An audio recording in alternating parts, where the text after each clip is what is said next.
Bismillahirrahmanirrahim. Assalamualaikum warahmatullahi wabarakatuh. Waalaikumsalam Warahmatullahi wabarakatuh. Halo semuanya, gimana kabar kalian pada hari ini? Oke, jadi balik lagi sama aku, Aulia. Kali ini kita bakal ngelakuin podcast lagi. Kayaknya terakhir aku podcast itu 3 tahun yang lalu, udah lama banget ya. Jadi anggap aja ini perdana lagi ya kita podcast di sini. Namun tentu saja podcast kali ini aku nggak sendirian, aku bareng 2 mahasiswi BK UPI yang keren-keren banget di kiri kanan aku. Mungkin sebelum kita lanjut, kita kenalan dulu ya. Mau dari mana nih? Kanan apa kiri aku nih? Ying atau yang nih? Kanan. Ya udah. Kenalkan diri dulu teh. Nama aku Nanda Kaisira, aku biasa dipanggil Nanda. Oke, Teh Nanda.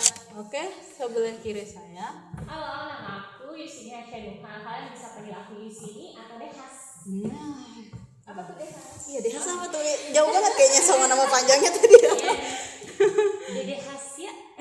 Hasya. Ya, oke. Teh Yusini atau Teh Dehas. Dan aku sendiri Aulia Wasilah Fatona Salim. Kalian boleh panggil aku Aulia atau Aulz. Aulz pakai Z. Gitu ya. Oke. Nah, oke teman-teman. Jadi podcast kali ini itu kita bertiga bakal membahas beberapa fenomena. Dan fenomenanya ini bukan cuma kita bahas aja, tapi kita bakal kaitin sama 3 teori pendekatan psikologi yang berbeda. Nah, kalau aku pribadi nanti bakal lebih ngefokusin ke pendekatan eksistensial. Kalau Tenanda, Kebetulan di sini aku dapetnya REBT atau Rational Emotive Behavioral Therapy. RBT menarik. Nah, Terehan. Kalau aku sendiri bakal bahas dari pendekatan trait and factor. Nah, apa aja tuh ya? Kalian udah pernah dengar belum? Udah siap belum? Aduh, kayaknya tren itu terngiang. Nah, oke, jadi kita langsung aja mulai kali ya. Mulai dari aku dulu nih. Aku tuh isu yang pengen aku bahas ya. Jadi di sekolah mama aku, bukan di sini ya, tapi di Takalar.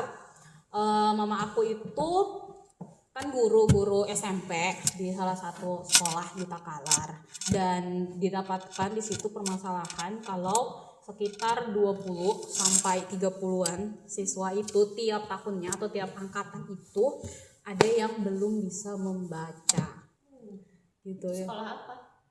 Mungkin SMP, SMP negeri.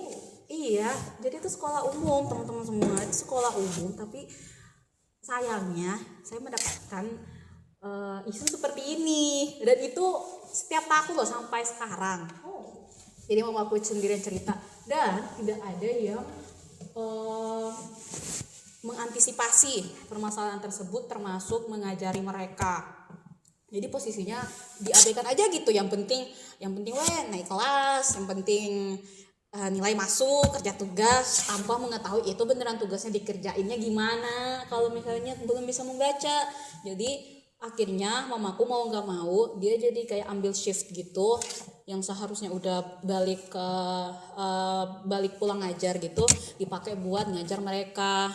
Jadi tuh kayak hampir itu mamaku selalu pulangnya tuh agak sorean banget gitu, karena harus ngajar mereka, berusaha mencoba buat ngebantu biar bisa membaca ABCDE gitu. Nah, terkait ini ya, ada banyak sih sebenarnya faktor-faktor yang melatar belakangi, tetapi yang paling dominan itu karena dari gak adanya kesadaran orang tuanya gitu. Mereka menganggap ya gak masalah gitu kalau perkembangan mereka membaca itu telat. Jadi kayak it's okay ya membaca doang, padahal sebenarnya ya kalau di dalam tugas-tugas perkembangan anak ya, usia bahkan itu sebenarnya minimal ya di umur 2 atau 3 tahun anak itu minimal udah bisa menyebutkan beberapa kata, bahkan kalimat secara utuh dan jelas gitu loh, yang mana subjek, mana keterangan, semacam itu. Tetapi kalau misalnya mengalami keterhambatan di sininya aja, itu tuh bakal memengaruhi mereka nanti di masa depan. Dan ternyata itulah yang terjadi di sini, cuman mereka belum sadari, kayak seakan gak apa-apa gitu, dan pikirnya tuh cuma tanggung jawab dari guru-guru yang ada di sekolah Jadi faktor utamanya kan orang tua, karena ternyata juga tidak bisa kita pungkiri kalau beberapa orang tua dari siswa-siswa ini juga mereka juga nggak bisa membaca. Jadi struktural gitu ya Kak? Iya, jadi berlanjut. Perbedaannya orang tua ini tidak memberikan kesadaran ke siswanya buat jangan jadi kayak saya lagi deh. Karena di pandangan mereka udah ngelihat, oh saya baik-baik aja kok, sampai seumur segini pun juga udah punya anak, saya tetap masih bisa hidup. Sebatas sampai situ aja, yang penting bisa hidup, bisa makan gitu. Padahal kan sebenarnya membaca itu kayak dasar banget ya, kayak menghitung, membaca Itu dasar. ketahuan nggak bisa baca dan sebagainya kayak gimana? Udah dari pas ngajar Dari kelas 10 kelas 7 atau ketahuan rata-rata kelas itu pas kelas 8 sih sebenarnya, Kelas jadi 8. pertengahan kelas 8. Jadi ya posisinya tuh selalu bergantung sama teman-temannya. Nah itu ya, oh ya sekalian aja ya. Jadi yang bisa dilihat secara langsung tuh ya kalau di kelas siswa-siswa ini tuh cenderung bergantung sama teman-temannya. Terus emang selalu menghindar kalau misalnya diminta buat membaca atau minimal gitu apa soalnya gitu loh, kan suka disuruh mendikte gitu bakal nolak. Sama kalau ada cenderung itu lebih suka sama gadgetnya.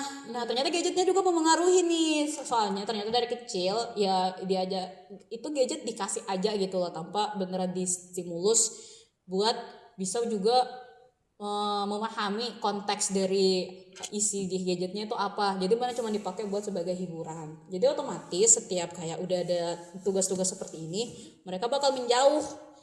Jadi bukannya mau mencoba gitu loh buat kok aku belum bisa ya, nggak ada kesadaran itu, nggak ada kesadaran bertanggung jawab untuk aku udah SMP nih masa belum bisa membaca gitu loh. Jadi nggak ada refleksi terkait hal tersebut dan cuman mengartikannya aku nggak bisa membaca, aku nggak mau deh menyelesaikan tugas tanggung jawab ini gitu. Alhasil cara mereka copingnya itu dengan main game untuk ya menutupi sebenarnya rasa malu mereka sih, salah satunya karena ngerasa nggak berdaya gitu loh, aku nggak bisa membaca, tapi nggak diregulasi, nggak dicari tahu, diabaikan aja.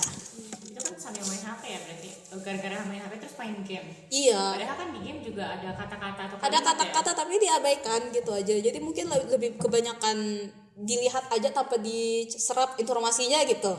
Kan bisa aja karena animasinya menarik kah atau suara lagunya, kan juga bisa dipakai dari pendengaran ya informasinya tersebut. Jadi beneran nggak terlalu notice terkait ini secara membacanya gitu enggak. Apalagi kalau game kan ada kayak khusus, kalau ini tandanya pengumuman ini. Iya gitu, enggak. Jadi mereka tuh kalau kayak gitu ya udah di skip aja tuh kayak yes aja gitu loh. Biasanya kan ada aturan gitu. Berarti Di skip. mereka itu sadar tapi mengabaikan gitu. Mengabaikan banget gitu. Jadi aduh agak miris ya. Jadi bisa sebenarnya bahkan bisa disimpulkan untuk masalah literasi pun akhirnya kurang kan. Ya in this era Di era gitu loh. Sekarang teknologi juga emang teknologi tuh beneran memengaruhi sampai sekarang dan ya kita bisa lihat sekarang. Salah satu efek negatifnya ya. Efek negatifnya. Oke. Nah, tadi kan setelah aku udah ngebahas tentang fenomena kayak gini ya, dari sudut pandang eksistensial juga, atau pakar psikolognya itu Viktor Frankl salah satunya, itu ngelihat bahwa individu yang tidak menyadari terkait tugas perkembangannya gitu, itu bakal mengalami hambatan di masa yang akan datang. Gitu. Mungkin kalau sekarang siswa-siswa ini belum merasakannya ya, karena masih melihat saya bisa membaca itu ya bukan hal yang penting untuk dilakukan. Mungkin juga karena ngelihat dari orang tuanya juga yang fine aja kalau misalnya nggak bisa membaca, soalnya masih bisa mendengarkan gitu. Mereka belum di tahap membaca itu sebenarnya kebutuhan dasar. Jadi mau kamu menyukainya atau enggak, minimal kamu mengetahuinya karena itu sudah kebutuhan dasar gitu. Nah, di pandangan eksistensialis juga seperti itu.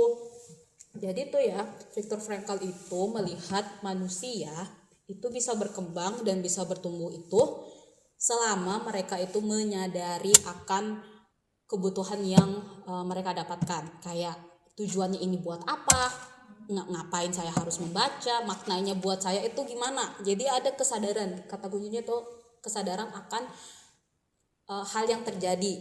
Salah satunya adalah terkait pilihan hidupnya gitu. Jadi ini juga terkait akan kebebasan dalam mereka memilih sesuatu. Adapun setiap pemilihan keputusan mereka itu perlu didasari sama tanggung jawab. Jadi mereka juga sebenarnya ngerti resikonya gitu. Oh, aku nih posisinya belum bisa membaca nih, tapi aku punya tanggung jawab untuk bisa memahami keterampilan dasar ini. Buat apa? Karena ya aku tahu ini bakal kepake banget nanti di dunia kerja, buat memahami informasi, buat bisa mengerti misalnya manual book atau bahkan hal-hal dasar gitu. Itu semua bisa didapatkan hanya dari minimal bisa membaca, bisa baca subjek A B C D sampai Z gitu. Nah, kalau semisalnya posisinya siswa-siswa ini dalam hal sadar akan pentingnya ini aja belum tercapai, ya itu kita jadi nggak bisa mengantisipasi nanti masalah-masalah apa yang bakal terjadi di masa depan. Dan itu kan bener rawan banget ya, apalagi nih masih SMP loh, benih-benih benih-benih anak muda yang nanti bakal membuat perubahan juga ke dunia, gimana nanti Indonesia berkembang. Itu kan juga mulainya dari para kita juga. Jadi perlu disadari akan hal seperti ini gitu. Ini aku udah banyak cincong sampai sini. Mungkin ada yang mau bertanya dulu nggak nih? Kita ngebahas nih terkait fenomena ini dulu nih. Oh, itu kan berarti belum sadar ya? Belum. Kalau misalnya berarti udah sadar tapi memilih, apakah masih termaksudnya kan itu tadi katanya maknanya, terus apa tujuannya, gimana kalau misalnya si siswa ini udah tahu dia tuh harus apa, tapi dia tuh nggak tahu kedepannya harus seperti apa. Emang dia kayak udah memilih Ya, tujuan hidupnya tuh belum tahu. Oh, Itu yang itu tuh berpengaruh juga. Berpengaruh. Nah, itu juga posisinya guru BK sebenarnya di sekolah. Nah, jadi kayak posisinya si siswanya ini belum tahu nih arahnya mau kemana nih, pengen mencapai itu tapi nggak tahu harus mulai dari mana. Nah, itu juga bisa dibantu oleh guru BK. Nah, terkait pandangan seperti itu juga sebenarnya udah masuk eksistensial, tapi belum direalisasikan secara langsung gitu. Sekadar ibaratnya iming-iming aja gitu loh di pikiran. Oh, aku tahu nih aku bermasalah di sini, nggak taunya mulai dari mana. Nah, itu sebenarnya di fase masih pencarian gitu. Maknanya itu gimana ya gini, buat tercapai ini gimana ya. Nah, kalau di eksistensial itu selama kita belum melakukan sesuatu itu sebenarnya belum dapat gitu loh dari si eksistensial ini. Karena kan eksis lah ibaratnya gitu, eksis. Jadi kalau sekadar kita cuman pikirnya di pikiran aja, kan belum ada yang terlihat nih. Nah, itu belum eksis namanya tuh. Kita belum ada di saat itu juga. Nah, jadi kalau misalnya dari guru BK sendiri bisa dibantu misalnya ngobrol bareng, dialog reflektif lah namanya. Ada salah satu teknik di eksistensial itu namanya dialog reflektif, di mana antara konselor dan konseli atau guru BK dengan siswa itu diajak ngobrol. Ibaratnya kayak misalnya ditanyain kalau di pembuka gitu ya, kalau kan di pembuka itu eksplorasi dulu ya, apa yang melatar belakangi misalnya kenapa kok belum bisa membaca gini. Nah, setelah itu kalau misalnya udah tahu lah penyebabnya, boleh ditanyain, kamu kalau semisalnya seperti ini terus, menurut kamu ke depannya kamu bakal gimana gitu. Jadi dicoba buat si siswanya sendiri yang merefleksikan, iya ya kalau aku kayak diam-diam mulu gak ngapa-ngapain, aku nanti bakal gini. Itu kan jadi secara otomatis si siswa bakal mencari tahu sendiri. Nah gitu, jadi kayak awalnya aduh nggak tahu nih mau ngapain, karena si siswa tersendiri juga itu belum coba buat menanyakan langsung ke diri sendiri. Udah tahu itu bermasalah, tapi ya masalahnya itu dalam hal apa coba gitu. Itu boleh tahu untuk apa buat si siswanya itu menyadari gitu. Oh iya ya, kalau misalnya aku ini nggak membaca, contohnya ya aku ini nggak bisa membaca, ke depannya nanti kalau misalnya disuruh baca buku sama orang aku diam aja gitu, aduh bahaya banget nih gitu. Itu kan salah satu bentuk kesadaran, oh iya penting ya membaca ini. Nah itu bisa dibantu, itu namanya dialog reflektif. Jadi coba buat bahasanya introspeksi gitu loh. Oh, kalau aku kayak gini gimana ya. Jadi termasuk juga yang tujuan hidup kayak gitu, buat apa, itu juga ada sih tahapannya emang kalau misalnya mau eksistensial. Kalau di posisinya udah beres nih, udah menyadari itu penting, barulah masuk ke solusi. Nah jadi bilang, oh ya kamu udah tahu nih penting nih, nah menurut kamu hal apa yang bisa kamu lakuin biar bisa membaca gitu loh. Gitu, jadi bisa apa ya, mungkin aku coba baca buku kali ya, tapi bukan ibu aku nggak paham ya cara baca ABC. Nah itu bisa tuh sebenarnya dibantu sama guru BK, kayak oh kamu ini kan suka nonton YouTube kan, iya aku suka. Nah itu kan bisa tuh, kamu bisa pergunakan pendengaran kamu, coba buka deh kayak misalnya cara pelafalan ABCD. Jadi kita coba dulu gimana cara pembacaan ABC sampai Z gitu. Itu kan bisa jadi kayak salah satu gadgetnya beneran cuma bukan sebagai hiburan semata, tapi sebenarnya buat belajar. Nah disitulah nanti di akhir sesinya bisa dikasihkan tugas rumah, homework, minta. Nah kamu udah ada nih tontonan favorit, coba deh ibu minta nanti di rumah minimal kamu udah bisa menuliskan 5 subjek huruf gitu loh. Nanti progresnya datang lagi ke ibu. Jadi kayak gitu sih. Oh berarti itu secara tidak langsung membantu kan, jadi kayak homework lagi. Kalau misalnya guru BK membantu secara langsung ngajarin gitu, apakah boleh atau? Boleh-boleh aja ya, tapi jangan sampai tuh siswanya nangkepnya oh ini cuma sebagai tugas aja gitu. Jadi sama aja nggak jauh beda sama tugas yang didapat di sekolah. Oh yang penting mah aku kan bakal naik kelas nih, yang penting kumpul tugas. Ya udah mending aku ambil aja jawaban teman-teman aku, dia nggak jadi refleksi kadang ke diri sendiri, ngapain ya. Nah itu kan balik lagi nggak ada kesadaran. Jadi ya jangan langsung nih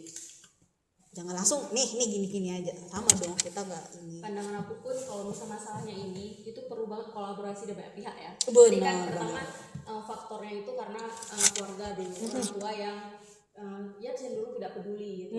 Terus terkadang peserta didiknya udah sadar bahwa dia itu oh kekurangan aku di sini, aku belum bisa membaca, tapi kadang-kadang dia malu gitu loh mengakuinya. Itu kayak untuk mengunjungi guru BK mencari solusi itu kuali kelas aja tuh dia seperti malu gitu, makanya tidak ada langkah maju. Ya mungkin seperti itu ya. Iya. Udah malu duluan gitu loh, padahal tahu sebenarnya pengen. Iya. Jadi emang sih lingkungan itu beneran berpengaruh gitu. Sebenarnya kalau mau dimulai dari awal boleh didiskusikan dulu sama orang tuanya misalnya, karena kan nggak 24 jam nih di sekolah, terus juga nggak sepenuhnya sebenarnya tanggung jawab dari guru gitu. Karena yang kalau guru sebenarnya punya tanggung jawab masing-masing juga untuk minimal itu malah ke mata pelajaran sebenarnya. Kalau yang tugas perkembangan sebenarnya ke guru BK lebih tepatnya. Tapi gimana kalau misalnya udah di luar dari sekolah?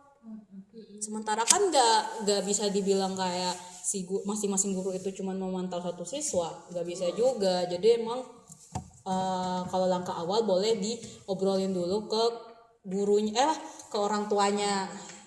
Jadi yang perlu sadar lebih awal itu sebenarnya orang tua dulu. Jadi kan bisa nanti dilanjutin buat refleksinya gitu loh, berstimulusnya ya ibaratnya itu dari orang tua langsung ke anak gitu. Tapi itu jadi tantangan juga ya, karena tidak semua orang tua mau peduli gitu. Iya apalagi yang tadi kamu bilang struktural itu tuh susah banget loh, kayak bebal gitu. Sepertinya memang yang itu harus ditanamkan pada siswanya secara apa ya, biar mereka tuh lebih konsisten gitu, lebih berani gitu. Karena kalau hanya bergantung pada orang tua ya, ini tuh fenomenanya sekarang kayak gitu kayak banyak orang tua yang makan nggak peduli, terserah lah anaknya gimana gitu. Jadi harus secara intens nih ke siswanya gitu. Jadi kita di sekolah pun sebagai guru juga harus punya tanggung jawab lebih besar harusnya. Ya gitulah fenomena sekarang ya. Apalagi dia teknologi, ya Allah itu teknologi zaman sekarang bikin jadinya orang-orang itu makin malas membaca. Padahal maksud aku tuh kita kan juga bisa dapat informasi ya dari teknologi yang kita pakai gitu, website yang kita buka itu kan banyak banget ya sebenarnya teks yang bisa dibaca, tapi itu cenderungnya di skip karena udah terlanjur pengennya instan aja terus. Atau yang kayak difokusin aja ya yang cepet-cepet lah pokoknya yang pengen dinonton. Kalau misalnya kelamaan udah scroll short fokus pain apa sih yang konsentrasinya itu jadi pendek ya. Iya. Shorten attention Nah span. gitu. Oh iya, aku bilangnya brain rot aja. Nggak salah sih benar. Ya itu bahasa apa? Itu bahasa apa gimana ya? Brain rot. Slang. Iya, yang kayak gitu. Ini kan berarti eksistensial ini menurut aku apakah bisa dikolaborasikan dengan teknik lain atau emang harus satu nih fokus kayak gitu? Bisa banget ya. Meskipun sebenarnya eksistensial ini bukan masuk di psikolog postmodern ya, yang cenderungnya gabung-gabungan. Cuman fokusnya kan ke kesadaran ya, ke kesadaran. Nah, cara mencapai kesadaran orang-orang itu berbeda-beda. Nah, jadi dari perbedaan itu bolehlah untuk dikolaborasikan. Misalnya kalau TDH tadi apa ininya? Aku trait and factor. Trait and factors itu kan karakteristik sama lingkungan. Iya. Itu kan ya. Nah, itu bisa dikolaborasikan tuh. Selama di eksistensial itu mencari kesadaran tersebut. Nah, itu kan cocok ya dikolaborasikan, apakah emang di lingkungannya itu mendukung nggak gitu, apakah di karakter siswa ini juga. Nah, cara misalnya juga untuk memulai bisa menyukai membaca itu dari apa dulu nih. Nah, bisa kan dilihat dari karakter siswa aja. Misalnya aku mah lebih suka yang emang itu secara interaktif gitu, atau kayak buat permainan gitu. Bisa tuh misalnya main di role play, tapi role play kan ini ya gestalt kan sih ya, kayak role play gitu. Jadi ada yang semisalnya yang kayak jadi juru membaca gitu, terus satunya yang memang mau untuk mendengarkan ya, itu bisa sambil bermain. Gini yuk, gimana nih, anggap kamu jadi guru nih, guru mau ngajarin anak TK buat membaca. Nah, gimana, coba kamu yang jadi anak kecilnya gitu, aku yang coba jadi gurunya ya, boleh nggak kita main games kayak gini. Jadi boleh banget dikolaborasikan. Kalau menurut pandangan aku ya, kalau mau pakai trait and factor itu bisa aja di awal atau di pertengahan pas mau praktek atau intervensi lanjutnya. Kayak misalnya di asesmen dulu nih, apakah sejauh mana nggak bisa membaca tuh, kan ada aja yang bisa cuman yes no, itu kan berarti setidaknya punya tahu nih mengenali beberapa huruf kalimat kan atau kata.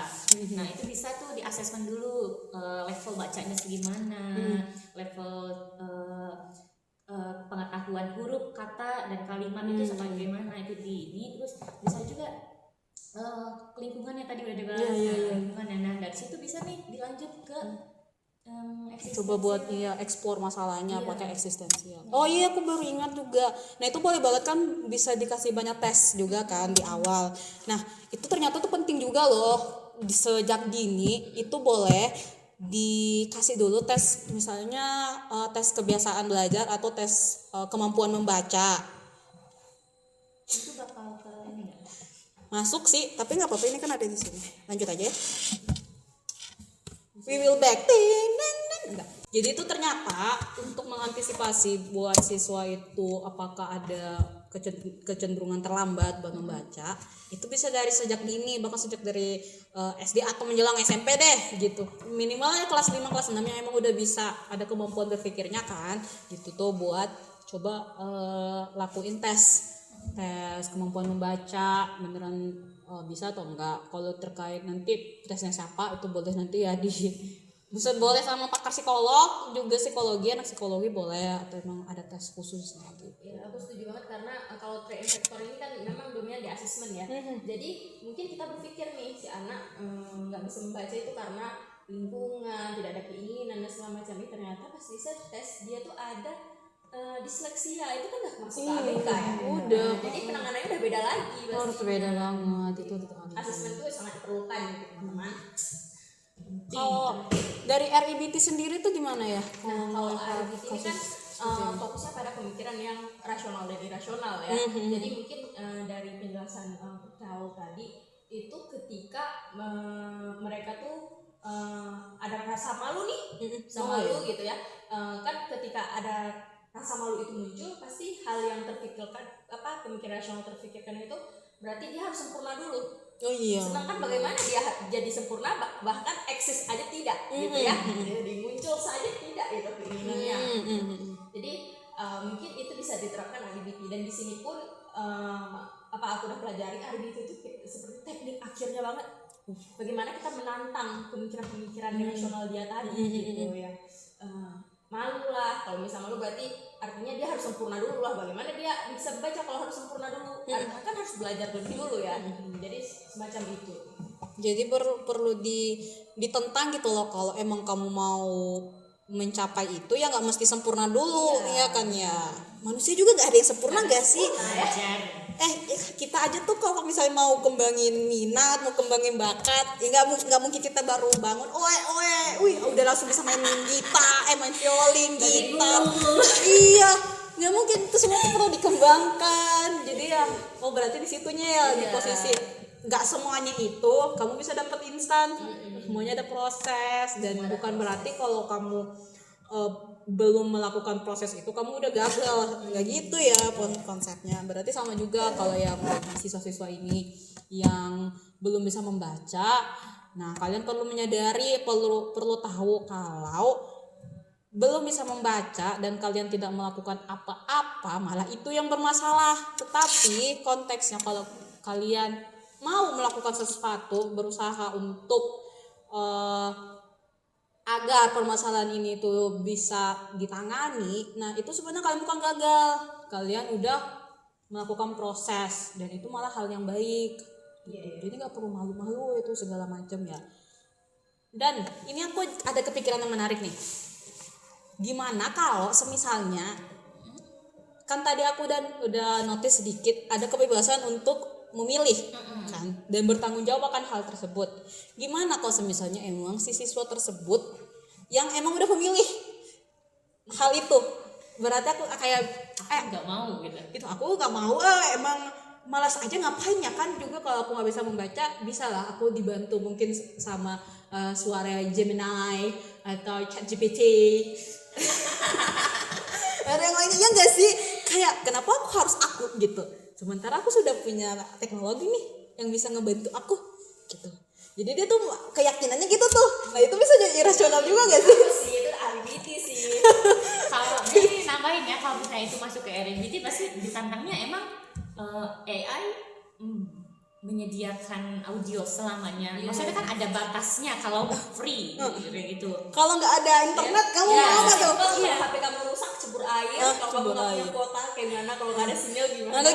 Gimana? Atau kamu dilarang misalnya bawa device masuk ke dalam ruangan. Jadi kayak kamu cuma mau masuk untuk diri sendiri. Kayak misalnya kamu tes wawancara gitu loh, disuruh buat mengisi formulir, kamu nggak boleh bawa device apapun. Jadi sekedar buat tulis di biodata aja nama, jabatan. Kamu nggak bisa memahami itu gimana? Iya ya kan? Nah itu tuh ini menarik ya. Meskipun si siswa tersebut itu udah menyadari gitu, aku emang pilihannya ini. Tapi perlu juga kita sadari, ini kamu beneran sadar atau sebenarnya kamu malas aja gitu. Posisinya kan memang sih bertanggung jawab akan hal tersebut. Kalau misalnya kamu tanggung jawabnya dengan bilang kan ada teknologi, itu berarti bukan tanggung jawab kamu malah melempar, kamu malah kasih beban ke yang lain dong. Karena kamu bilangnya, masih ada yang ini kok, masih ada yang ini. Lah kamunya gimana? Kamu yang berkembang loh, bukan yang kiri kanan kamu nih gitu. Aku sendiri nih yang berkembang nih. Nah jadi tuh sebenarnya meskipun kamu udah punya pilihan, udah punya tujuan gitu gini, dan kamu punya juga memaknainya seperti itu, tetapi gimana sama tanggung jawabnya? Kamu malah tetap bergantung dong sama yang lain. Nah itu belum, berarti kamu belum mencapai tanggung jawab tersebut. Kecuali kalau emang kamu bener-bener yang kayak gini, jatuhnya kalaupun kamu nggak ada bantuan dari teknologi apa, kamu jadi kayak manusia goa dong. Kayak gimana caranya? Tidak bisa melakukan apa-apa sendiri. Tidak bisa melakukan apa-apa sendiri jadinya. Kamu tetap bergantung. Dan apakah itu makna hidup kamu? Apakah kamu mau aja terus bergantung sama kondisi yang ada gitu, dan tidak mencoba buat diri kamu sendiri yang gimana mengatasinya?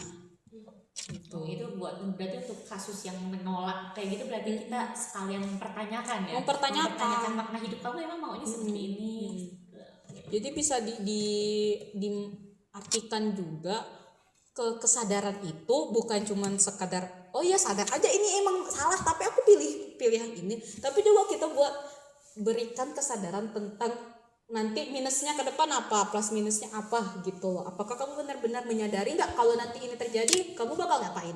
Jadi tetap juga kita berikan dia kesadaran tentang gimana kalau nanti permasalahan ABC yang bahkan belum terjadi itu terjadi nanti ke depannya kamu bakal gimana. Apakah nalar mereka itu udah sampai ke situ nggak, atau cuman sekedar ya udah aku emang nggak mau buat mempelajari ini karena menurutku ribet.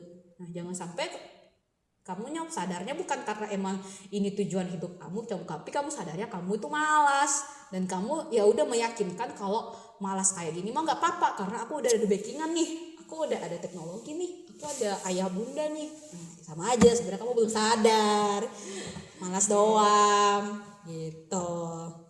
Ada lagi nggak yang mau bertanya nih? Kalau di eksistensial boleh nggak sih mempertanyakan kayak emang kamu gak bakal, kan misalnya tadi udah bilang udah sadar terus udah kayak ya udah aku tahu kok nanti kedepannya bakal kayak gini kalau aku nggak mau kayak gitu. Boleh nggak sih konselor dalam eksistensial ini menanyakan apakah kamu gak bakal menyesal kayak gitu? Menarik. Bisa. Tidak ada larangan seperti enggak, iya. Walaupun sih konteksnya sebenarnya kayak rada ngejudge gitu ya. Iya. Tapi sebenarnya itu salah satu cara juga buat si konselingnya itu coba menggali akan keyakinan yang kamu pilih ini gitu loh. Kalau misalnya kan kayak udah dieksplor nih, tapi ternyata nih si konselor itu merasa masih belum memberikan keyakinan lebih ke siswanya atau boleh untuk mempertanyakan kembali atas jawaban yang udah konselor berikan. Boleh ditanyain kayak gitu. Beneran gak nih kamu ini? Karena aku lupa nih nama tekniknya yang satu pertanyaan itu ditanyakan berulang. Jadi kayak ditanyain 3 kali. Apakah kamu yakin? Beneran nih? Serius? Kayak semacam itu. kayak Socrates. Oh iya, Socratic question. Nah, yang kayak gitu tuh itu boleh banget ya untuk memberikan beneran keyakinan gitu loh ke siswa tersebut.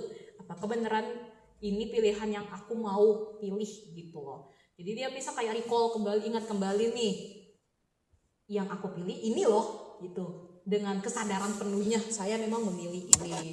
Jadi itu boleh banget. Guys. Banget lumayan tadi. Asik kan ya? Pokoknya dari tadi tuh harus apa?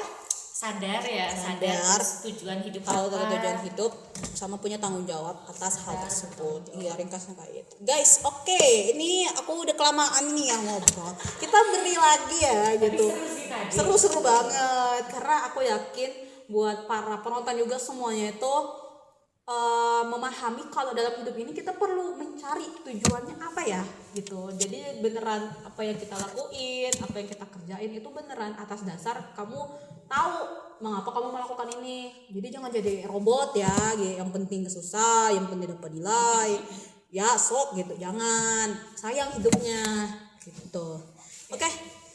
Guys, kita masih ada lagi 2 teori berbeda ya, dan nanti ada juga fenomena lainnya dari sudut pandang REBT maupun trend factor. Nah, dari Teh Deha atau Teh Nanda, siapa nih yang mau dulu? Yang mau duluan? Boleh. Mungkin gantian tempat kali ya, biar kita tahu nih fokusnya nih kemana nih, atau mau duduk di sini aja. Ya. Mau di tengah. Sok. Dewan dulu ini persilakan boleh. Jadi nggak nanti mah apa? Teh Deha nggak kayak gini banget gitu. Gini aja dari tadi aku Ya gitu. Oke. Sekarang giliran aku ya. Kita minum dulu sebentar. boleh. Ada juga nih ya. Gini ya rasanya podcast ya.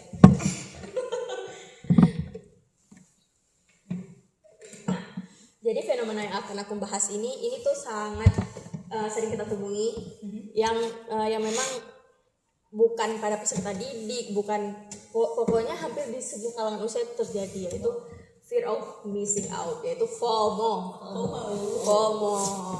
Pernah nggak nih teman-teman ngerasain ini kira-kira? Aku enggak. Kalau aku pribadi kayaknya enggak. Tapi kalau enggak juga, tapi kalau melihat fenomenanya iya sih. Paling FOMO yang maksudnya FOMO bener arti FOMO enggak, tapi kalau ikut-ikutan lagi jajan, asalnya gak mau jajan, orang-orang jajan aku ikutan gitu. Iya itu bisa tuh. Jadi kan bukannya kalau udah dibilang FOMO berarti kayak emang udah terjadi berulang-ulang nggak sih? Jadi kayak jadi kebiasaan lah ibaratnya. Kalau ikut-ikutan mah kan Ya itu mah goda aja gitu. Namanya manusia ya diajak makan lah, siapa yang juga mau ngegas gitu ya. Aku ngelihat ya, mungkin 2 tahun lalu FOMO itu jadi klaim negatif gitu loh. Misalnya ketika seseorang jual beli FOMO tuh ya konteksnya negatif, misal kamu FOMO banget, dia tuh FOMO banget gitu ya. Tapi kalau sekarang orang secara pede mengakui bahwa dirinya tuh FOMO. Misal kamu pakai baju apa? Bagus baju kamu. Jangan gitu dong, jangan pakai baju bagus dong. Aku FOMO-an orangnya. Sering gak sih dengar kayak gitu? Aku FOMO-an orangnya gitu. Jadi hal itu jadi kayak hal lumrah gitu di lingkungan kita gitu. Salah penempatan kata ya. Iya, jadi kayak kenapa itu harus dimaklumi gitu. Oke, ini kalau konteks itu positif, melihat orang pada bimbingan tesis gitu. FOMO kita itu Itu harus gak sih? Kalau itu harus ya. Oke. Jadi asalnya itu dari mana? FOMO itu kalau kita lihat. ketakutan tertinggal. Iya kan? Ketakutan tertinggal. Nah, kalau misalnya di era sekarang itu kita tidak bisa terlepas dari sosial media. Ya Instagram, TikTok gitu ya. Itu udah kayak udah live consumption. Iya, itu memang Addiction ya. iya. Kenapa? Jadi pertanyaannya kenapa ini kita jadi kecanduan gitu? Kenapa kita jadi nggak bisa jauh dengan sosial media gitu? Ya pasti teman-teman kita udah pernah nonton film Sosial Dilema, teman-teman itu rekomendasi untuk ditonton gitu. Banyak hal yang bisa dipelajari di film serial Netflix Sosial Dilema. Tolong nanti tahu Sosial Dilema. Nanti mah aku masih terus bajakan lagi. Cari aja lah Mira ya. Pokoknya cari aja Sosial Dilema, dan fenomena ini pun aku sadar ketika setelah menonton film itu, dokumenter itu.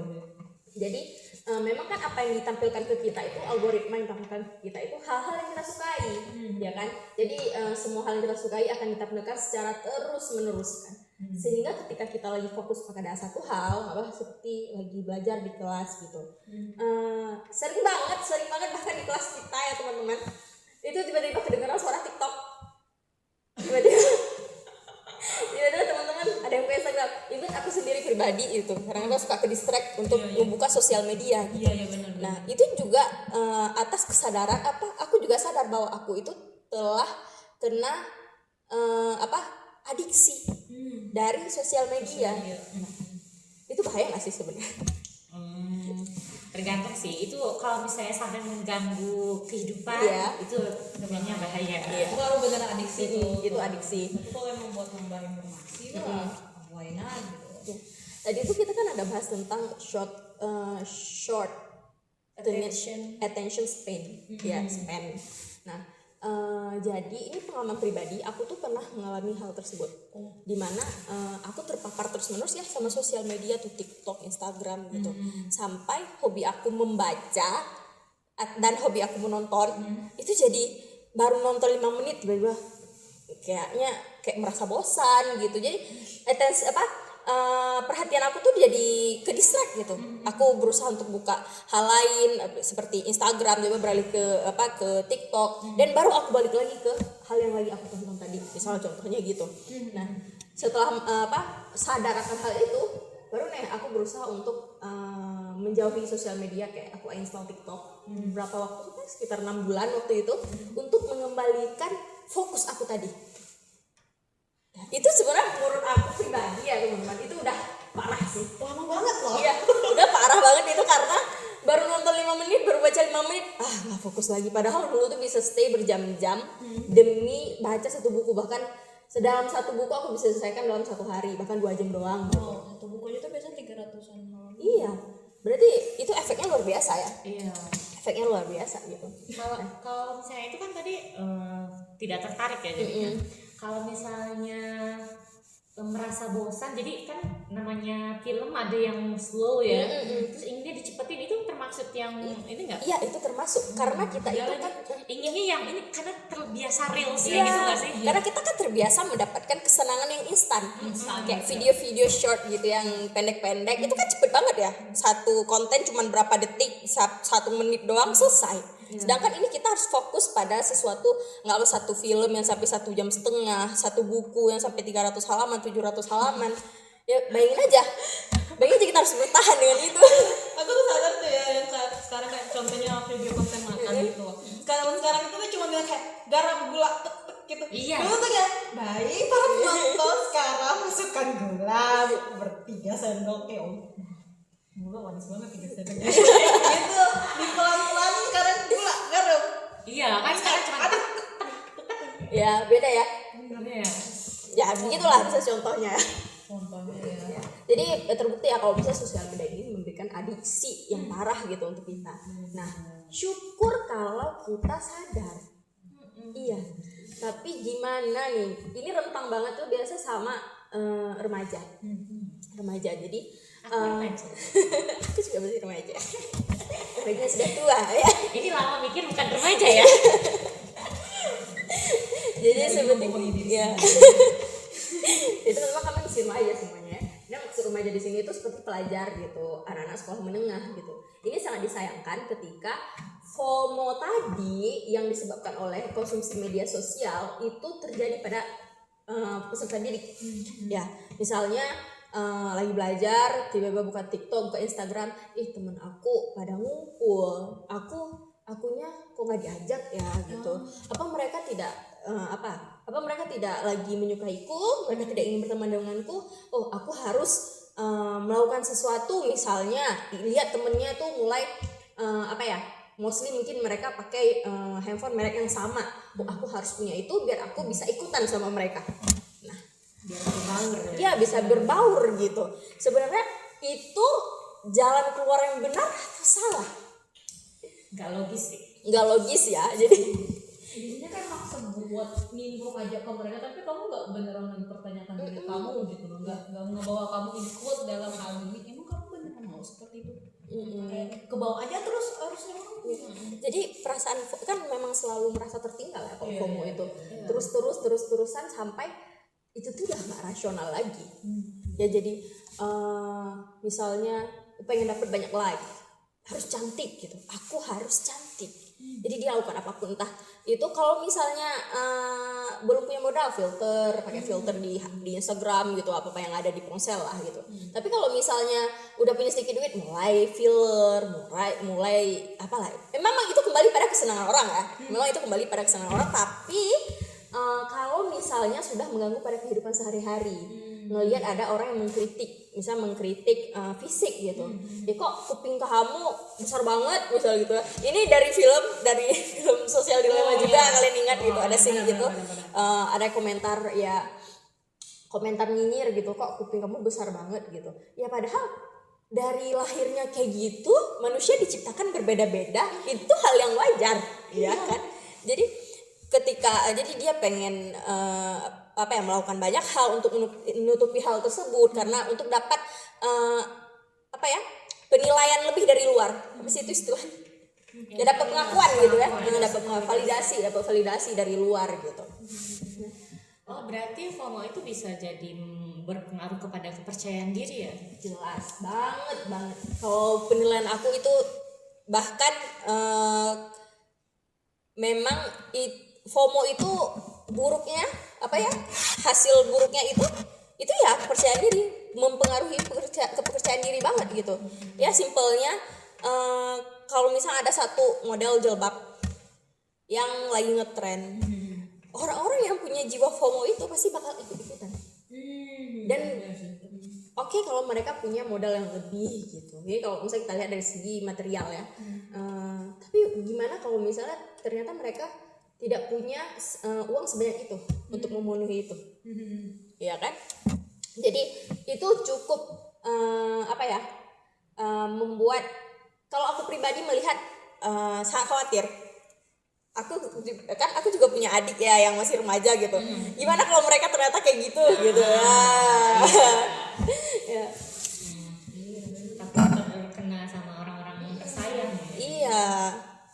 Nah, kalau bisa kita lihat, apakah ini masalahnya bisa selesai hanya dengan mengurangi penggunaan HP? Screen time dikurangi. Menurutku kayaknya enggak deh. Bisa jadi kan itu udah edik ya. Berarti kan kalau itu udah menurut dia sebuah kebutuhan. Iya. Berarti itu kayak ke cara pikirnya enggak sih? Ya, ke cara pikir ya, jadi jatuhnya. Jatuhnya gitu kan, kalaupun cuma dikurangi malah cuma jadi penyiksaan ke diri sendiri gitu. Kamu udah emang itu jadi kebutuhan kamu, kayak misalnya kamu lapar nih, terus kamu paksa buat nggak makan karena takut gendut gitu. Ya kamu nyiksa diri sendiri, dan alhasil ya yang ada kamu malah bisa aja kemungkinan malah makin makan banyak karena malah jadi stres kan. Jadi stres kan gitu, ya kamu nggak bisa makan, malah jadinya makin banyak makannya. Takutnya jadi gini, kayak gini juga. Ya, aku juga setuju. Jadi ini kita masuk ke satu teori ini ya. Ada namanya itu kan REBT. Tadi aku jelaskan. REBT itu Rational Emotive Behavior Therapy gitu. Nah, ini itu bagaimana REBT ini jadi satu masalah itu tidak dipandang dari peristiwanya, tapi dilihat dari bagaimana individu tersebut menilai. Ya, misal kita bilang dari tadi, itu salah algoritmanya, itu salah HP-nya gitu. Tapi kalau udah dipandang REBT, itu salahnya itu terletak bagaimana cara individu melihat itu. Jadi balik ke individu. Iya, balik individu. Jadi kan tadi aku sempat mention kalau FOMO, ketika individu ini merasa kurang, merasa ketinggalan terus menerus gitu. Itu tuh kan bagi sebagian orang bermain sosial media ya ada yang menyebabkan FOMO, ada yang enggak gitu ya. Tapi bagi orang yang menurut pandangan REBT ini, ketika orang FOMO sampai merasa harus mengikuti semua hal, nah itu adalah bentuk pemikiran yang irasional. Jadi mereka tidak dapat, simpelnya tidak lagi dapat berpikir jernih gitu. Harus padahal itu tidak harus, itu tidak relevan dengan hidup mereka. Benar nggak sih? Betul.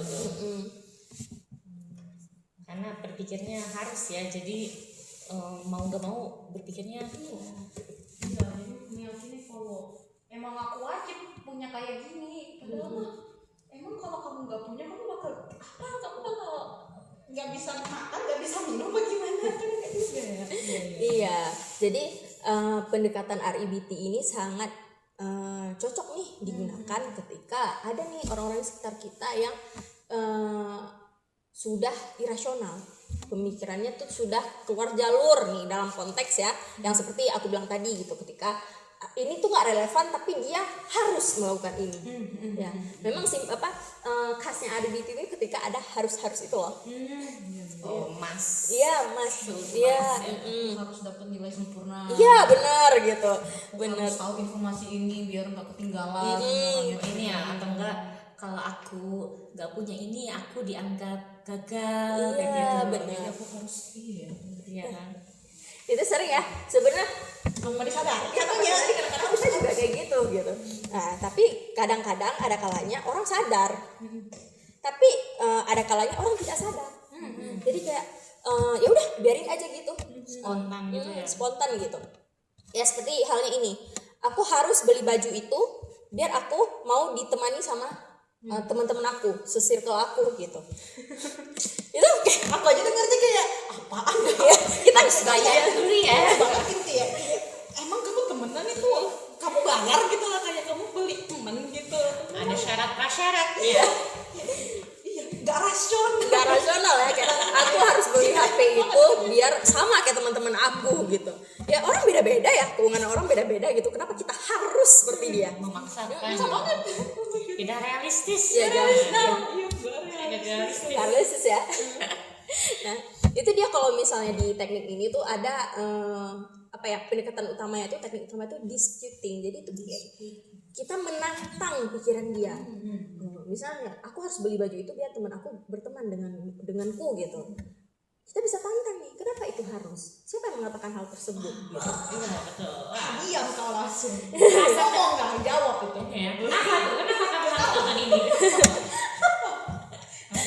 Ayo kapan Iya, kenapa itu harus? Pertanyaan menampar ya. Iya, jadi kayak menantang pikiran dia yang menantang pikiran irasional tadi loh gitu.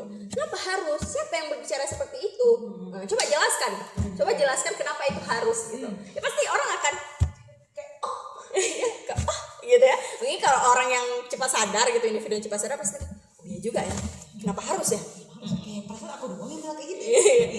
Iya kan? Iya ya. Kalau misalnya nggak terima kayak gitu gimana? Denial kayak gitu? Jadi memang kayak kekurangan RBT ini kurang humanis. Iya, jadi makanya aku tadi ada mention kalau misalnya ini fenomena FOMO ini kita aplikasikan 3 teori nih. Mungkin triad and factor itu adalah yang pertama. Terus di bagian humanisnya itu pendekatan yang humanis itu di eksistensial, dan RIB itu memang teknik akhirnya gitu. Oh, jika dikolaborasikan. Iya, kita dikolaborasikan ini ya, kita komparasikan tiga-tiganya. Jadi si RBT memang teknik terakhir. Lama-lama kita jadi Power Rangers nih. Bersatu kita. Aku anak abu. Kamu anak kuning. Aku pink. Iya bener lagi. Kita Power Rangers guys. Jadi gitu. Jadi memang kekurangannya itu kurang humanis gitu teknik ini. Tapi kalau misalnya konteksnya yang seperti aku jelaskan tadi, aku harus begini, aku harus begitu ya. Kita bisa tantang walaupun mungkin untuk sedikit humanis nadanya tuh dilembutkan sedikit gitu. Mungkin Nadanya. ya, Teh khas bisa ya gitu. Lembut kayak gitu. Orang Sulawesi apa? Orang Sumatera ini. Saya juga sudah ngetes nih. Kebetulan banget kita dari pulau yang berbeda deh teman-teman. Ini kelompok tugas. Kita kan Power Rangers. Nah, itu ada nih teman-teman. Aku mau nanya. Jadi itu sebenarnya kalau dari RIB akar masalah itu sebenarnya di pemikiran. Yes, di pemikiran cara menilai peristiwa. Jadi bukan peristiwa yang salah, ya namanya juga peristiwa ya, bisa terjadi apa aja nih ke individu tersebut nih. Iya. Jadi bagaimana permasalahan itu bagaimana si individu menilai peristiwa tersebut. Ya bagaimana cara mengartikan, memang ini kembali lagi ya pada masing-masing gitu ya. Cuma kalau misalnya penilaian itu sudah irasional, nah itu tuh yang jadi poin penting yang harus dihadapi. Ya coba kita bisa move ke masalah lain gitu, anggaplah dalam dunia akademis gitu, ketika satu anak targetnya nilai 90 ternyata nilai dia 86. Nah dikit lagi ya. Nah di situ dia bisa Jadi beban gitu ya. bisa jadi beban kadang bagi sebagai orang. Jadi kan kembali pada individu bagaimana dia menilai masalah itu gitu. Ada sebagian orang yang good job lah, udah keren gitu ya. Ini aku aja mandang ini kayak lah pernah. Alhamdulillah gitu ya. Udah tinggi banget gitu. Tapi ada sebagian orang yang ya ampun aku udah gagal. Aku harus dapat 90. Aku nih udah gagal, 86 udah gagal gitu. Oh my god, terus aku yang 78 gitu. Kentang gitu ya. Dapat 75. Jadi kita bisa lihat dari situ ya. Iya. Bisa lihat dari situ gitu. Logikanya Iya. Jadi gitu ya. gimana cara dia memandang itu satu masalah gitu. Nah peran kita sebagai guru BK ya itu mendispute itu. Dispute pemikiran dia tuh. Kenapa kamu harus dapat nilai 86? Ya karena dengan nilai segitu saya bisa berhasil.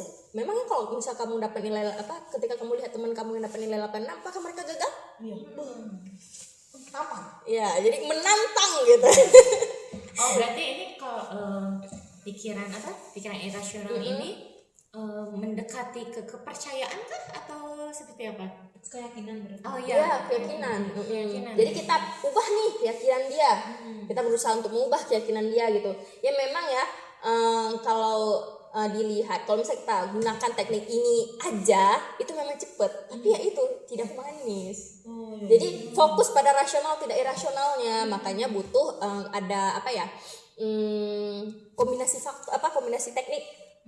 Jadi misal menggunakan eksistensial, kita tanyakan makna hidupnya bagaimana, kita gali, baru akhirnya kita bisa gunakan RBT ini. Berarti boleh juga Tapi emang minusnya kalau RRDT doang cepet apa sih positifnya cepet, negatifnya ya itu. Iya itu. Karena satset bahasanya juga jadi ini ya, Jadi sih sebenarnya jadi terasa terserang.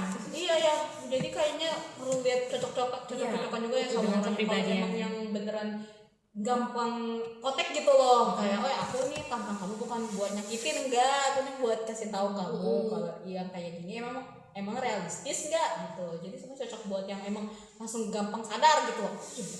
Berarti kembali lagi ke karakter istri Iya. asli ya. Jadi kalau RBT memang eksplorasinya kurang. Iya, memang sih semua teknik konseling itu awal banget itu exploration kan. Cuman memang di sini itu karena fokus pada rasional irasional, jadi butuh nih teknik lain gitu yang lebih humanis untuk melihat di balik ini tuh ada apa sih sebenarnya gitu. Karena kalau misalnya hanya berpegang pada RBT ya nggak bisa juga ya. Apalagi teknik ini kalau misalnya pendapat aku juga pernah diskus sama teman-teman, ini sangat tidak direkomendasikan untuk digunakan pada trauma berat. Oh Iya, karena tidak humanis itu Iya, ya. tidak humanis gitu. Jadi ya gitulah teman-teman ya. Jadi jangan coba digunakan pada trauma berat. apalagi kalau misalnya trauma itu kan kayak gak semudah itu buat disembuhkan lah ibaratnya. Apalagi tuh kita nggak bisa gitu loh maksa buat orang-orang yang semudah itu buat ngelupain masa lalu lah ibaratnya, karena traumanya di situ. Dan sementara RBT ini memaksa sih sebenarnya, maksa buat gimana kita itu langsung berpikir rasional, tapi gimana kalau keadaan kita itu emang lagi nggak baik-baik aja dan disuruh buat kayak seakan aku baik nih, baik aja nih, aduh susah Iya. sih. Terus Kalau menurut aku kalau misalnya buat trauma itu malah memperburuk keadaan gak sih? Jadi nanti kalau saya di konselingnya ya berhasil 1-2 hari nanti pas udah kesananya kok konselor ini maksaku. iya. Jadi kayak Iya, seakan aku kayak- gak didukung gitu. Iya. Aku kayak malah Bener-bener. tambah diserang ya di sini, tambah dispute gitu. Kenapa tuh? Ya, kalau misalnya konteks FOMO ya itu bisa juga. Mungkin seseorang sampai FOMO tuh karena ada faktor mental. Misalnya pernah direndahkan gitu. Jadi ada keinginan untuk aku harus ngikutin tren ini, aku ngikutin tren itu biar aku gak direndahkan lagi. Itu kan termasuk trauma ya. Jadi perlu nih penggalian masalah itu lebih dalam lagi, eksplorasi masalah itu lebih dalam lagi agar teknik ini tepat untuk digunakan. Gitu teman-teman. Ya sih sama kayak kalau misalnya di trade investor itu pertama pasti kan yang trade kita tuh harus mencari tahu dulu nih kalau misalnya yang tadi FOMO ini apakah apa sih namanya kontrol dirinya itu tingkat gimana kan nggak semuanya kontrol diri aku misalnya tinggi, Nanda kurang, nanti sedang. Nah itu harus dikasih tahu juga, dicari tahu kontrol dirinya gimana, terus kebutuhan akan validasi sosialnya seperti mana itu bisa kalau di trade motor dicari tahu dulu trade-nya, lalu faktornya tadi lingkungan seperti apa sih yang dia hidupi itu, kayak misalnya tekanan sosialnya itu seperti apa, kayak lingkungan temannya kah atau emang lingkungan keluarganya seperti Ya itu. benar-benar. Kalau misalnya dari trade and factor Kalau esensial gimana? Kalau di eksistensial itu bisa tuh disambungin kayak misalnya kalau di lingkungan kamu itu sebenarnya kamu mencari apa gitu loh, tujuannya gimana, apa gitu. Kamu kalau misalnya FOMO kayak gini, apa yang kamu harapkan gitu. Kamu ngelihatnya itu emang sampai seharus itukah, atau itu malah sebenarnya jadi beban buat kamu karena kamu kayak selalu mencoba buat bisa sama seperti ekspektasi orang lain memahami itu, kamu juga harus paham. Orang lain beli tiket ini itu, kamu juga harus ikut. Apakah itu cara kamu melihat kehidupan, makna kehidupan? Jadi emang beneran ditanyain, emang harus banget ya kayak gini ya? iya bener ya, ini nyambung gitu ya, ini Iya, asli iya. terus ditanya emang harus, terus kalau yang ini bisa nanya Jadi langsung emang nggak capek. langsung diajak buat rasional lagi gitu loh. Kebetulan ya ini fenomenanya tuh memang nyambung, bisa digunakan di tiga teknik ini teman-teman. Aku bawa Rachel. seru. Oh, berarti itu ya, berarti tuh kalau misalnya kita punya ada masalah sesuatu tuh sebenarnya yang perlu kita sadari itu sebenarnya cara kita melihat masalah itu dulu. Jangan langsung kayak maki-maki, gara-gara aku punya masalah ini nih makanya aku kecapean, makanya aku jadi sedih. Sebenarnya malah bukan di situ ya problemnya ya. Problemnya. Tapi gimana kamu maknai gitu loh masalah itu. Nah, oh iya, aku tuh menyadari kan ada juga kalau dalam Islam tuh ya, kita itu kalau di dunia emang dapat masalah, tapi maksudnya masalah itu gimana buat kita jadi belajar gitu. Secara langsung kita belajar dalam kehidupan. Nah berarti kan kalau yang berpikir seperti itu berarti memang beda juga kan pandangannya melihat masalah itu sebagai sesuatu hal yang emang perlu aku coba selesaikan. Buat apa? Buat ke diri aku sendiri biar lebih berkembang lagi. Tapi nanti kalau orang yang emang melihat masalah itu sebagai keluh kesah, sebagai hal yang menghambat dirinya, ya itu yang jadi permasalahan. Jadi masuk akal sih Iya ya. kalau dibalikin lagi ke pemikiran gitu. Ya, mungkin ini juga bisa jadi jawaban kenapa gitu orang mengalami masalah yang sama tapi tingkat stres mereka berbeda. Ya, karena titik problemnya itu ya, titik masalahnya itu bagaimana cara mereka memaknai masalah tersebut. Iya. Oh berarti emang fokusnya kalau RID itu cara berpikir, Cara menilai gitu. lebih ke kayak kognitif lagi ya. Ya, bagaimana cara menilainya gitu. Cara menilai masalah tersebut bagaimana gitu dalam konteks rasionalkah, tidak rasionalkah gitu. Ya, kita lihat ya sering ya, kita lihat masalahnya sama. Kalau satu kelompok kena masalah sama tapi tingkat stresnya tuh beda-beda. Ada yang sampai termenung banget, ada yang menganggap biasa ini aja gitu. Misalnya Ciulah gitu kan. kerja aja jam segini lagi sudah lah itu aku banyak boleh Gitu lah teman-teman. Jadi mungkin itu fenomena yang menurut aku sangat menarik untuk dibahas dan sangat bisa nih digunakan ketiga teknik ini gitu, saling sambung menyambung gitu. menjadi satu Indonesia. Aku mau nanya nih, kan tadi kan katanya disputing ya, itu kan menentang. Nah setelah ditentang itu si RID itu melakukan apa? Nah kan kita udah menentang nih, kenapa kamu harus seperti itu? Kita udah dengar nih jawabannya gitu. Nah kita sebagai konselor punya peran untuk mengganti pikiran rasional itu. Nah walaupun memang awalnya kita minta dia gitu untuk menurut kamu gitu, apakah memang kamu harus melakukan itu? Kita tentang kan terus sampai dia kayaknya nggak harus deh.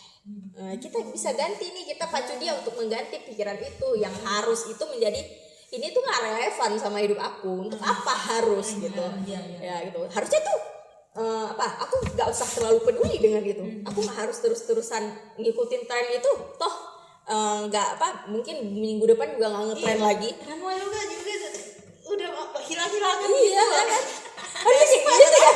nggak capek itu Fast fashion ya. Iya, nggak capek itu semuanya harus diikutin gitu. Nah, jadi contohnya kayak gitu. Jadi setelah dispute itu ada namanya efek gitu. Jadi pikiran rasional seperti apa sih yang muncul dari proses konseling ini RBT gitu. Gitu teman-teman, menarik ya. menarik lagi bahas FOMO nih. Oh, tapi kan itu kan tadi kita lagi bahas FOMO ya. Kan namanya FOMO biasanya mendekati juga ke edik juga nggak sih? Tadi kan udah Nah itu kalau misalnya edik karena sudah adiksi, apakah cukup dengan merubah pikiran irasional itu atau kayak harus ganti nih aktivitas yang kayak gitu atau gimana? Ya dia kalau misalnya karena RBT ini bergantung dengan perilaku ya, behavior. Jadi memang perlu ada pergantian aktivitas.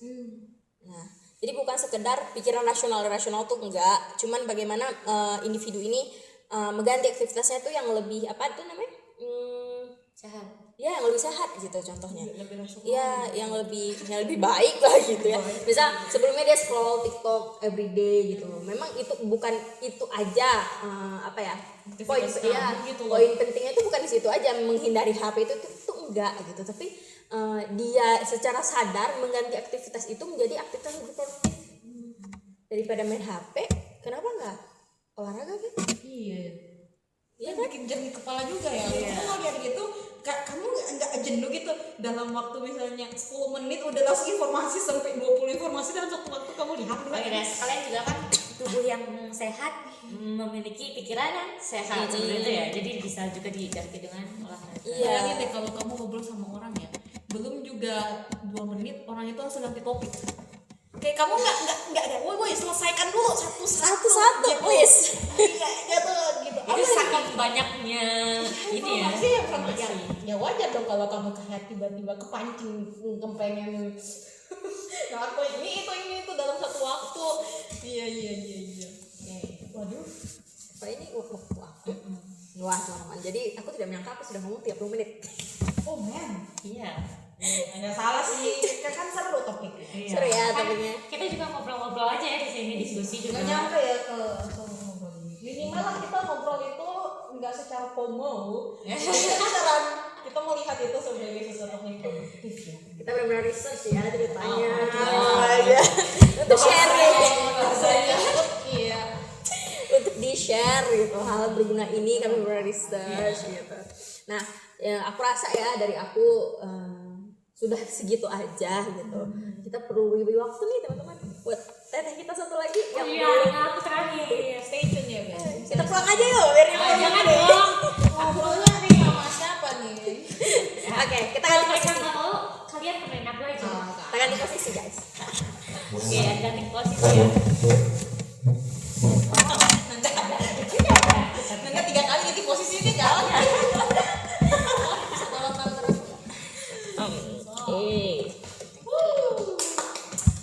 Hai, sekarang gantian ya aku ini tema pendekatannya trade and vector. Aku ini mau bawa tentang karir Oke. atau ya pilihan-pilihan. Kalian waktu kelas 12 itu pernah nggak sih kebingungan milih jurusan apa atau ragu kayak gitu? Galau banget sih. Itu enggak banget. Bukan lebih ke bingung sih, lebih ke emang kalau aku udah dapet ini aku nanti ke depannya gimana? Gitu sih. Iya, bisa. Kayak masih berusaha meyakini gitu yang pilihan aku ini ya atau enggak. Oh, dan pilihannya jadi BK. Jurusannya maksudnya.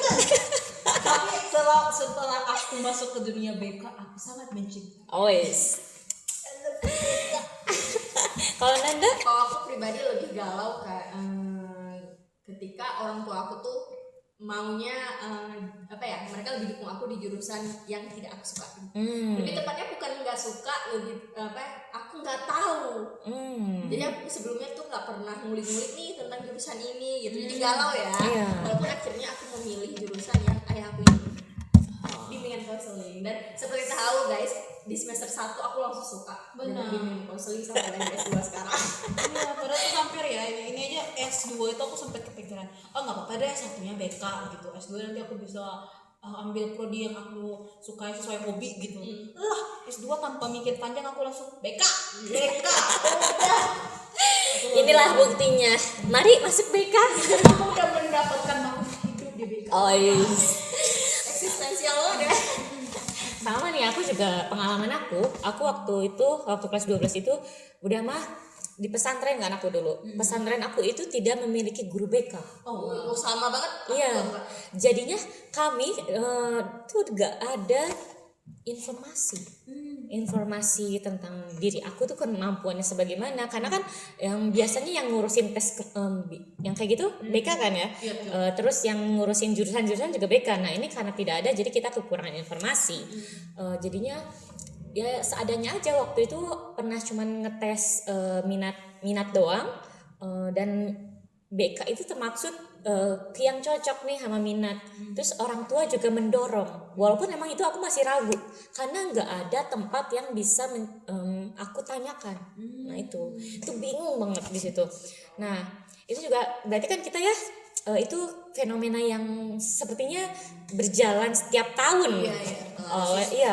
Terjadi oleh siswa akhir, kayak mau itu 12 atau kelas 9 juga mau pindah ke SMA juga itu bisa juga dapat dilema untuk memilih pilihan lanjutan. Nah ini tuh biasanya siswa itu kan ragu, kayak aku ragu atau cemas, jadinya menunda keputusan, atau ada juga malah kasus yang siswa ini ikut-ikutan aja, ikut-ikutan orang tua atau ikut-ikutan temen. Itu sering banget.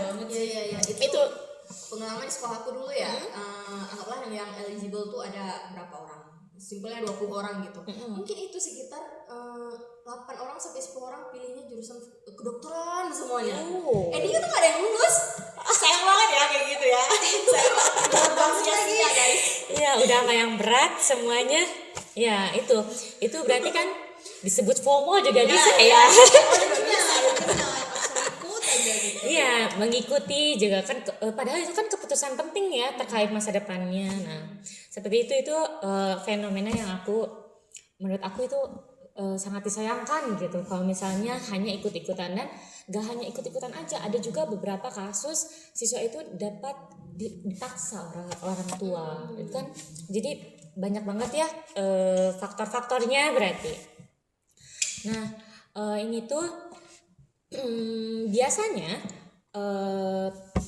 orang yang kebingungan ini, siswa itu belum bisa menjelaskan kenapa sih awal milih BK kayak gitu. Kenapa milih BK? Itu tuh kita Disuruh sih. iya bingung kan?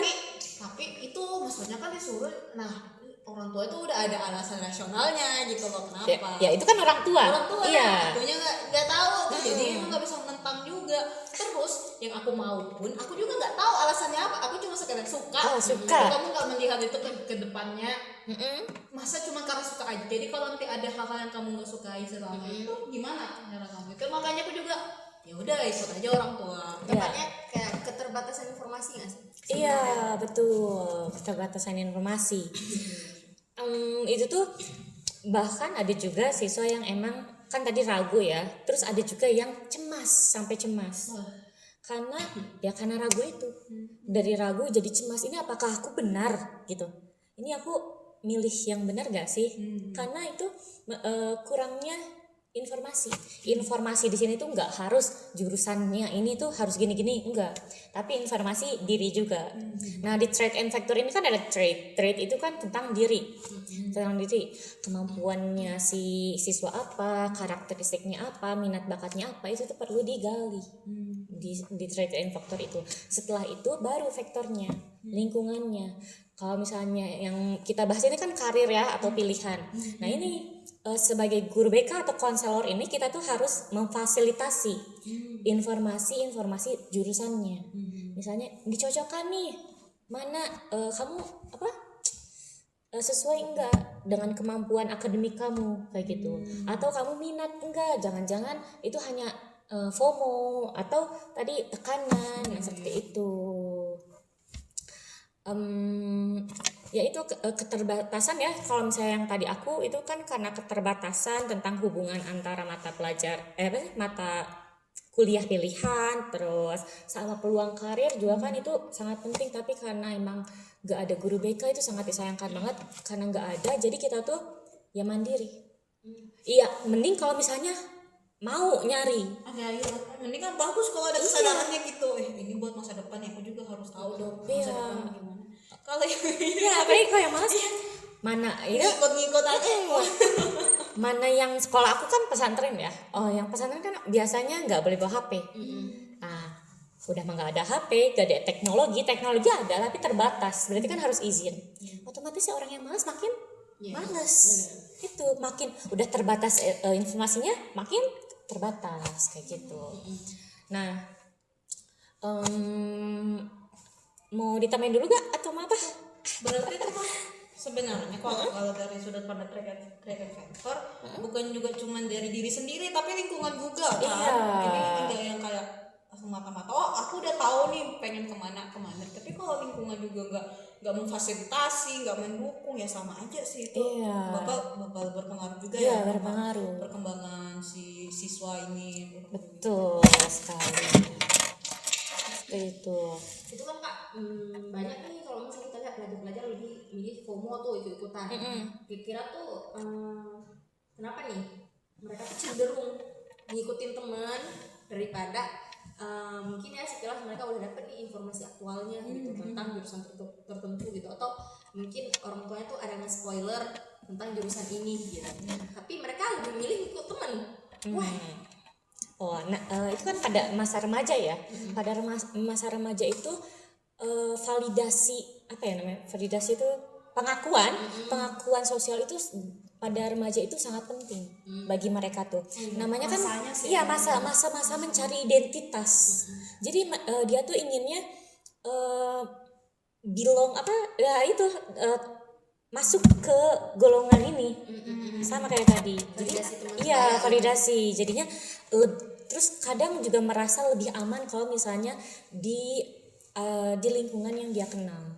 Nah, seperti itu. Walaupun dia tahu ini nggak sesuai, tapi dia lebih memilih nyaman dibandingkan kesesuaian atau kecocokan dia dengan pilihannya. Jadi itu ya ada kekhawatiran gitu loh kalau misalnya nggak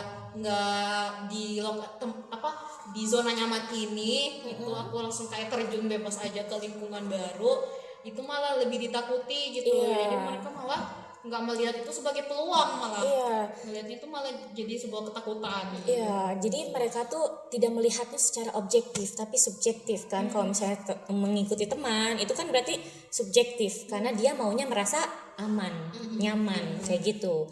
Nah, karena itulah menurut tribe factor itu berarti dia belum memandang keputusan itu, memilih keputusan itu bukan secara objektif. Berarti bukan dia tuh melihat dirinya bukan sebagai karena kemampuan aku tuh di sini gitu, tapi malah jadinya jatuh ke orang lain. Orang lain yang aku nyamannya karena di lingkungan seperti ini, ikut aja tanpa sebenarnya melibatkan kapasitas kamu, bakat minat kamu tuh di mana gitu loh. Terus memang yang udah terjadi saat itu mah jadinya nggak bisa berkembang pasti kalau. Iya, betul.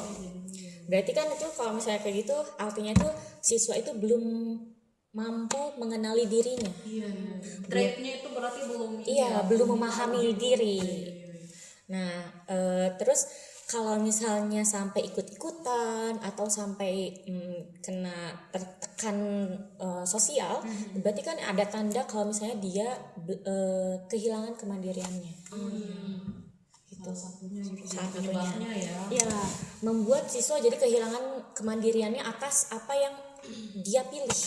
Nah itu kalau misalnya ada tuntutan tuh kayak gitu, jadi kayak direnggut aja gitu kemandiriannya, atau ya pokoknya jadi berkurang kemampuan mandirinya tuh kalau misalnya ikut-ikutan.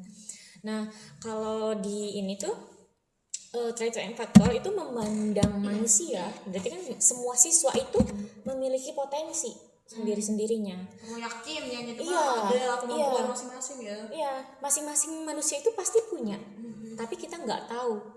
Nggak semua orang itu tahu potensinya diri siapa. Aul sendiri tahu nggak potensi Aul di mana? Artistik. Nanda? Aku potensi aku jadi apa ya? Aku lebih suka di cooking, baking. Oh, cooking, baking.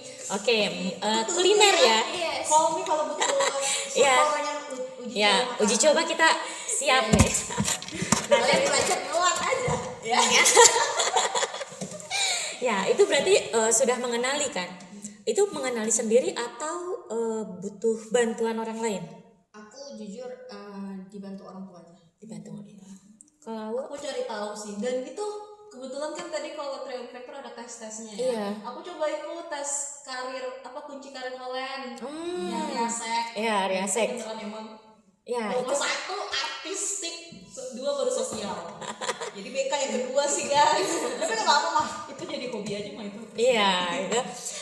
Nah, untuk di trait factor ini kan tadi semua manusia punya potensi ya. Nah, tapi nggak semua manusia ini dapat mengembangkan potensinya secara mandiri. Nggak semua. Ada orang yang bisa nih, alhamdulillah. Nah, orang yang nggak bisa ini, yang nggak bisa mandiri gitu ya, berkembangnya sendiri, nggak bisa mengembangin sendiri, itu butuh bantuan orang lain agar mencapai perkembangan yang maksimal atau optimal. Nah, kalau misalnya di trait factor, kita itu sebagai guru BK atau konselor itu mengadakan assessment. Ya kayak tadi nih ada Riasek. Nah, itu berarti kan tes bakat ya? Iya. Riasek tuh. Karir sih. Oh karir. Ya, jadi nanti dilihat dari kita sukanya melakukan apa, itu sih semua bakatnya di situ melakukan apa. Nanti di endingnya bakal dikasih tuh, kamu cocoknya malah yang di pekerjaan ini. Oke. Jadi itu salah satunya Riasek. Kayak berarti tes minat bakat itu, lalu ada juga tes kemampuan akademik itu juga perlu kalau misalnya mau membahas karir. Minat bakat emang cukup, tapi emang kalau misalnya mau lebih optimal nih bisa pakai tes kemampuan akademik itu perlu. Lalu selain itu wawancara juga, kan itu tes udah ya. Tes itu Menurut aku tidak 100% menyatakan dirinya. Karena untuk mengetahui itu kita kan banyak faktor juga nih.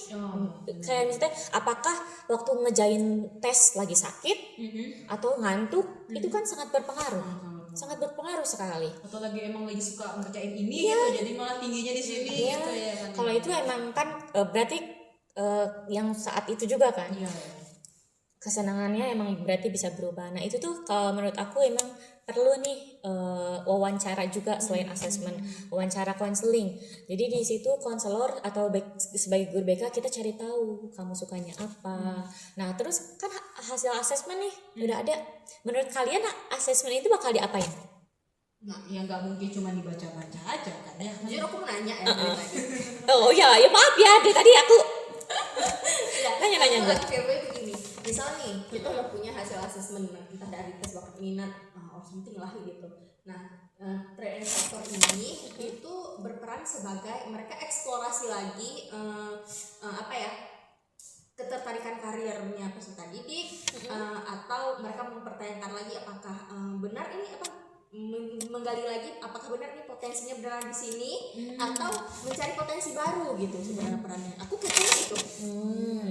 Kalau sepengetahuan aku, sepemahaman aku, emang si hasil asesmen itu nggak boleh langsung nih kamu potensinya ini nih, enggak. Dipaksa kayak enggak boleh. Kamu di sini Kita bantu dia mengenali dirinya. Kayak misalnya kamu bisa masak kayak gitu. Terus dia minatnya kayak gimana ya? Atur aja bahasanya gimana. Kita gali, kita bantu dia mengenali kemampuan dia, minatnya apa, kan itu bisa. Jadi jangan sampai kita ini menurut data kamu kayak gini, jangan. atau kayak kok kamu bedanya Iya. rasanya di sini gitu. Iya, jadi jangan sampai. Kamu jadi skeptis sama anak orang. Nah itu tuh kalau yang benernya ya, yang hasil tes itu tidak boleh langsung dikasih. Kan aku juga jadi tester ya. Nah tes buat psikotes. Nah itu salah satunya ada tes minat bakat, reasek sama EPPS ya buat karakteristik kayak gitu. Nah itu tuh hasilnya itu tidak boleh langsung diberikan, tapi harus dibantu, dibaca, dijelaskan oleh pihak testernya seperti itu, agar kan nggak semua orang awam, semua orang tahu ya cara bacanya kayak gitu. Ini kejadian pengalaman ya. Aku memang nggak ikut tes bakat minat dulu, tapi mostly teman-teman aku pada ikut.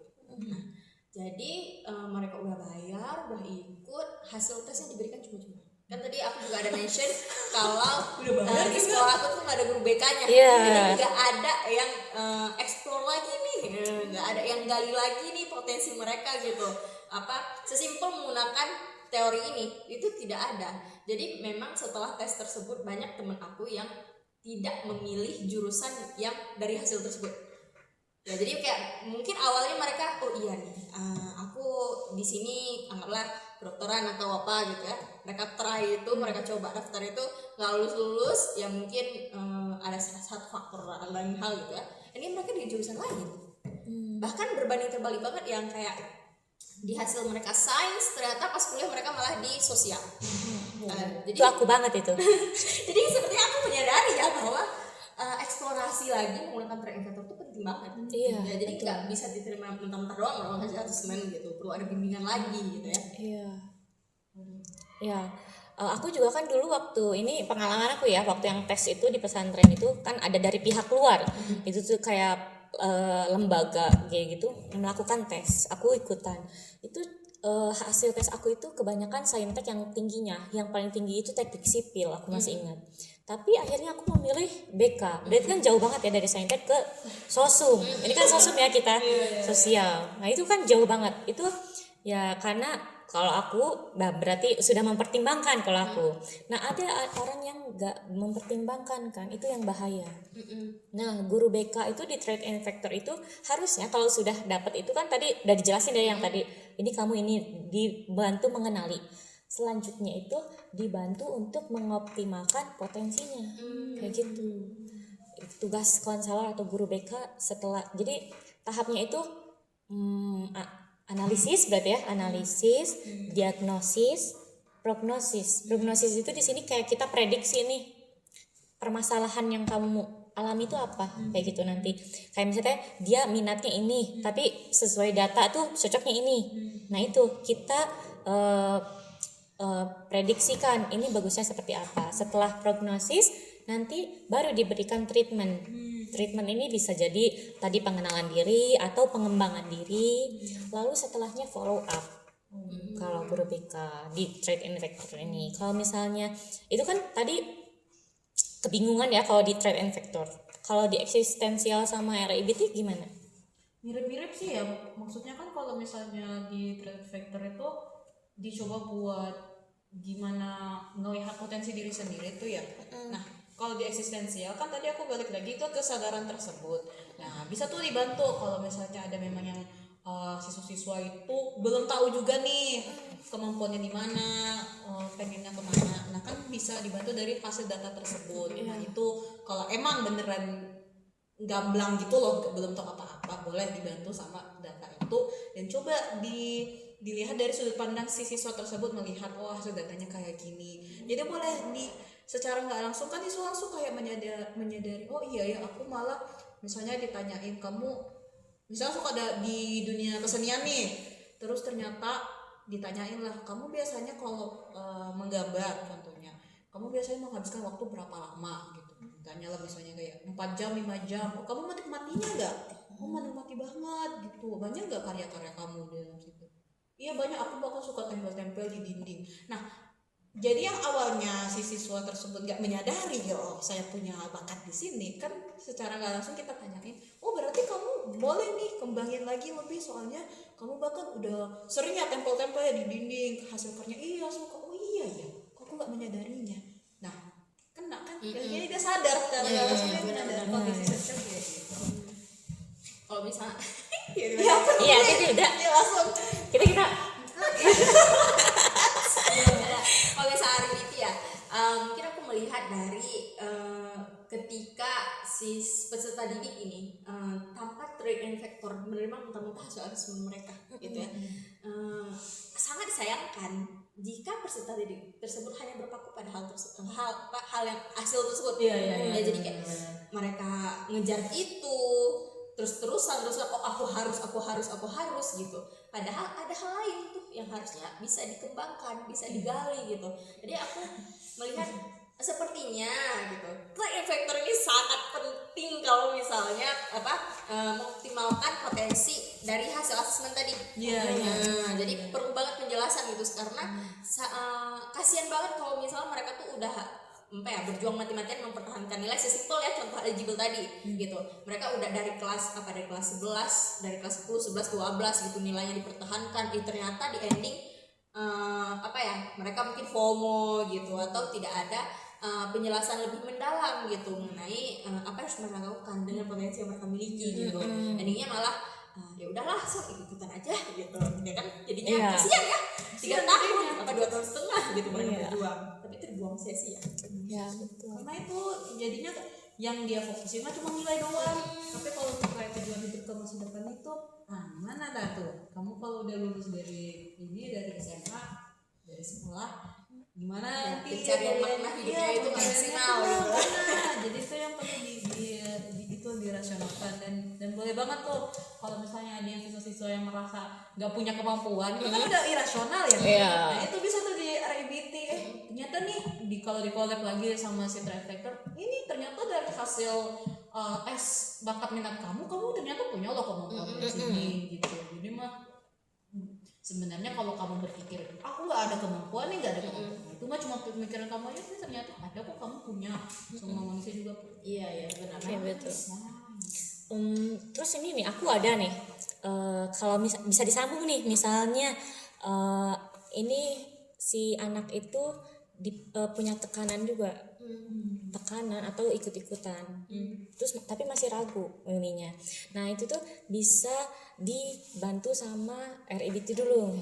RIBT ini sebenarnya bisa sih urutannya berbeda-beda gitu. Kalau dari RIBT tuh kalau misalnya yang ini menurut aku bisa jadi kayak mengubah pikirannya kan, misalnya ada yang bilang ini sekali seumur hidup kayak gitu kan, jadi aku harus bener nih pilih jurusan kan itu bikin cemas juga ya. Jadi kayak ada kekhawatiran, Iya, kekhawatiran. salah gimana? Ya, atau aku harus banggain orang tua aku maunya gini. Ya kan kayak gitu. Berarti kan itu sudah memasuki ranah irasional. Itu bisa dibantu. Terus kalau yang eksistensialnya bisa juga kayak emang tujuan hidup kamu mau jadi apa sih? Kayak gitu ya. Nah, itu menurut aku bisa tuh disambung-sambungin. Nah, Dibarengin. iya dibarengin. Jadi tujuannya tetap sama, agar si siswa ini dapat memilih secara objektif atau logis, rasional dalam memilih pilihannya. Lalu sama kayak eksistensial, si siswa ini atau konseli di trade and factor ini harus dapat bertanggung jawab atas pilihannya. Itu karena kan trade and factor ini sebenarnya bukan hanya sekedar assessment atau karir, tapi penentuan pilihan dan tanggung jawab. Seperti itu. Jadi tetap sebenarnya dibalikin lagi ke siswanya gitu. Iya. Jadi kayak cuma data pendukung aja, tapi tetap keputusan akhir itu di kamu. Kayak gitu. Jadi yang manakah pilihan Anda? Tirai 1, tirai 2, tirai 3. Oh jadi ini menarik ya, kita tiga-tiganya saling Aku gak nyangka loh secara itu sebenarnya kita tuh Iya, beneran bisa saling nyambung. gitu loh. Iya, nggak tanpa disadari kita tuh ternyata bisa disambung-sambungin kolaborasi. Aku mau nanya dong. Kan tadi oke, kita udah ngebahas tentang gimana ngelihat diri sendiri gitu kan trait-nya. Nah, kalau misalnya di faktornya sendiri, misalnya nih si siswanya udah tahu banget nih kemampuan aku di sini. Udah tahu nih. Itu selalu maaf Rollerblade ya. gitu. Nona. Ternyata di lingkungan yang bermasalah itu gimana ya buat beri keyakinan gitu loh ke siswanya. Misalnya nih pengen jadi kedokteran, tapi di lingkungan itu udah beneran ngelihat aduh dokter itu susah banget, kayak dokter itu gak cocok mah kalau sama kamu, pokoknya lingkungan yang bermasalah gitu. Itu gimana buat ngebantu si siswanya kalau dari lingkungannya yang bermasalah kayak gitu? Kalau misalnya yang berarti tekanan sosial ya. Iya, yang di sosialnya yang bermasalah. Tergantung lagi.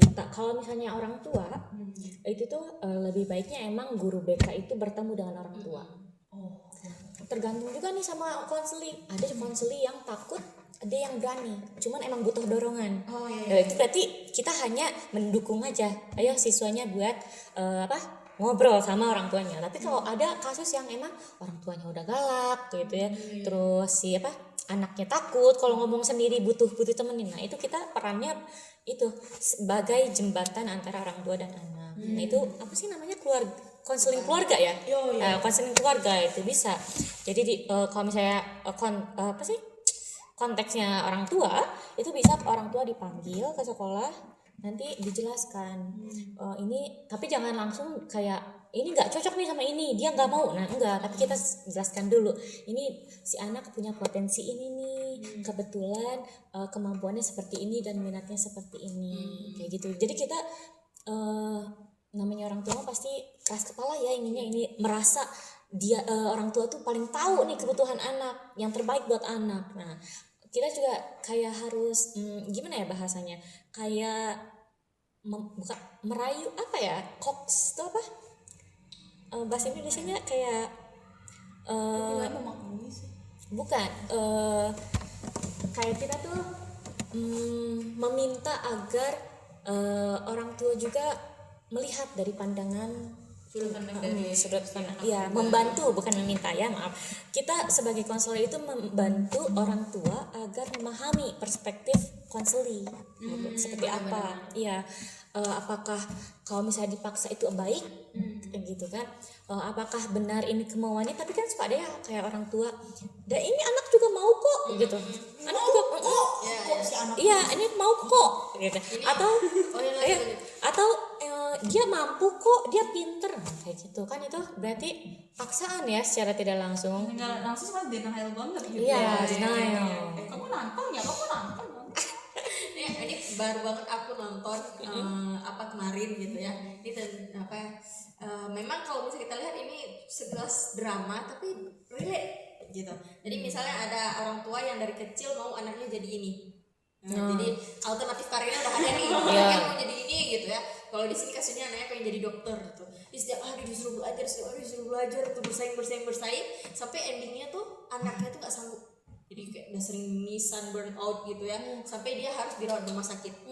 Ya, jadi harus ada orang yang membantu nih, yang memahami konseli gitu ya. Apakah benar konseli ini benar-benar ingin lanjut ke kedokteran ini gitu. Jadi ada nih tim yang membantu dia gitu. Dan ya memang sebenarnya konseli ini butuh dukungan. Nah, anggaplah orang tua itu keras kepala gitu ya, nggak mau gitu. Nah mungkin ini jadi lucu juga ketika si tim ini yang membantu konseli ngasih punishment ke orang tuanya, jadi orang tua itu disuruh belajar layaknya si anak dikasih keluar rumah gitu ya, mungkin biar merasakan merasakan ya, karena mungkin selama ini orang tua menuntut karena mereka nggak tahu apa yang dirasakan anak gitu. Maka oleh karena itu butuh banget nih kalau misalnya kita berarti guru BK untuk jadi backingannya si anak lah gitu. Tolong dong ngobrol sama orang tua gitu. Kadang-kadang anak iya aja gitu karena dia belum sempat mengekspor apa sih potensi dia. Orang tua udah duluan ngarahin. Kasian banget ya kayak gitu. Ya, bahkan mungkin dia nggak punya hobi, dia bisa tahu 1000 kesukaan mamanya tapi dia tidak tahu kesukaan dirinya sendiri apa. Itu sayang banget, Itu kasihan banget ya. Menjalani hidup siapa sih sebenarnya? Karena tidak diberi kesempatan untuk ekspor. Cuman tuh biasanya tuh ya yang kayak gitu tuh itu sebenarnya karena dari orang tua yang juga ada masalahnya belum selesai, tapi dilempar ke anak, Goalsnya jadi dipindahkan ya. Itu tuh please kalian harus berhenti melakukan itu ya. Please. Orang tua di luar sana tolong, kalian yang punya beban jangan dilempar ke anak. Karena nggak tahu apa-apa. Ya, anak tidak memilih untuk lahir sebagai anak Anda. Udah nggak dipilih buat lahir, pas lahir juga malah tentang beban kalian. Aduh, Sebagai calon orang tua juga ya, tolong belajar dari sekarang.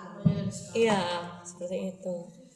Terus kan itu kan, kalau yang konselor atau guru BK-nya punishment ke orang tua kan itu kalau di dunia nyata big no ya, big no. Beda kalau misalnya orang tuanya ternyata saudara ya, itu mah bisa lah kong kali kong. Diskusi lah. Ya, diskusi kayak gitu. Tapi sayangnya di kenyataan itu hanya sulit ya seperti itu.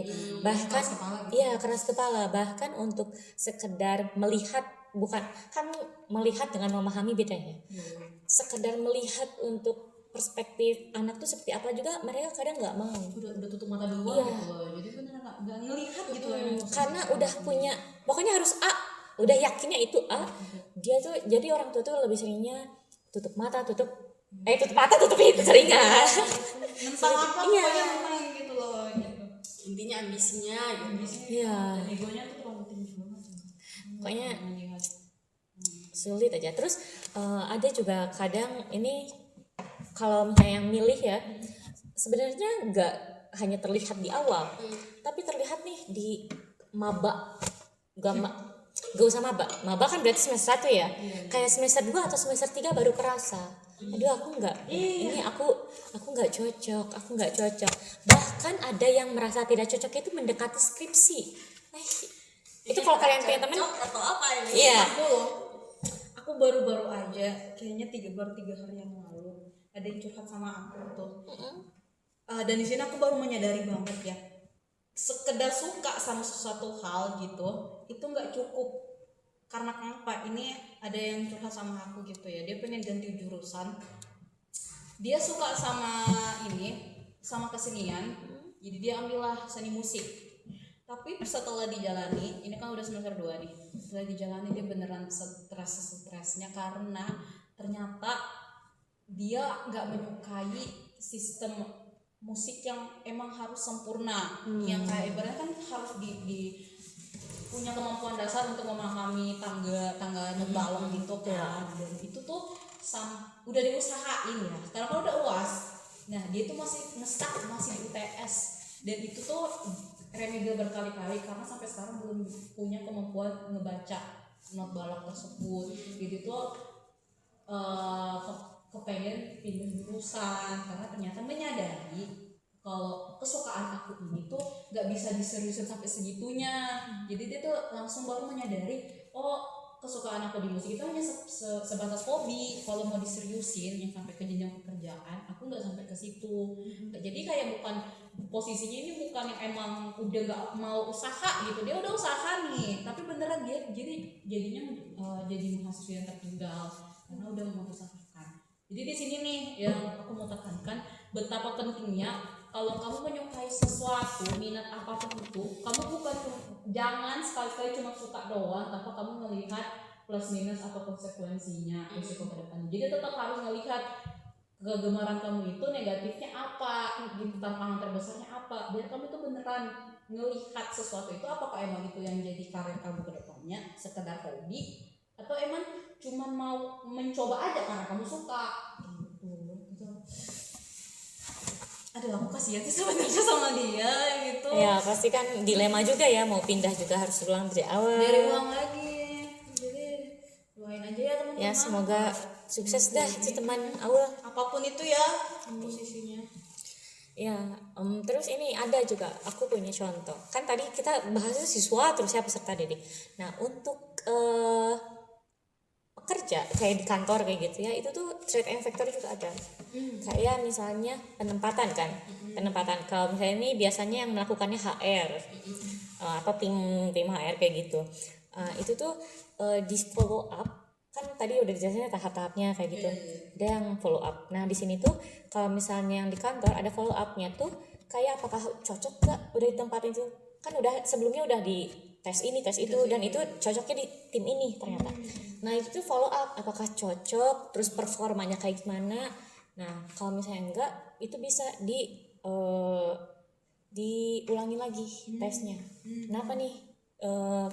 Kecocokannya kenapa? Karena kan ini tuh tadi udah dibilang ya, pemilihan diri, keputusan pemilihan sama tanggung jawab. Nah satu lagi ada penyesuaian diri. Nah trade and factor ini bisa juga digunakan untuk penyesuaian diri kita. Itu kan untuk di kantor. Nah di siswa juga sebenarnya bisa, tapi sayangnya walaupun ada, kita tuh jarang sekali ada sekolah yang memperbolehkan siswanya pindah jurusan. Yang jurusan yang di sini tuh maksudnya kayak dulu mah kita IPS kayak gitu dulu mah. Itu. Nah, kan nggak semua sekolah itu memperbolehkan. Sayangnya seperti itu.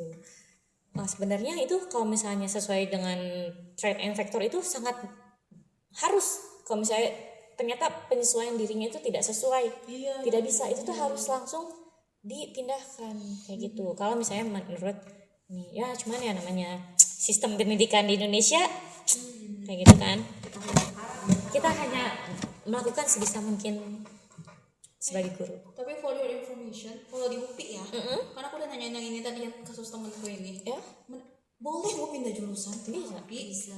tapi pas udah kelar semester 4 Iya. semester 4 Kita juga punya teman yang pindah.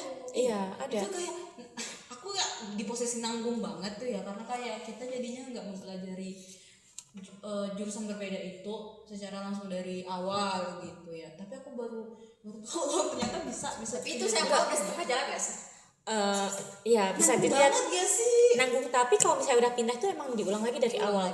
Yang gak diulang itu MKUD-nya doang, mata kuliah umum dasarnya aja. Kayak misalnya psikologi pendidikan, kan itu psikologi pendidikan di semua jurusan tuh ada.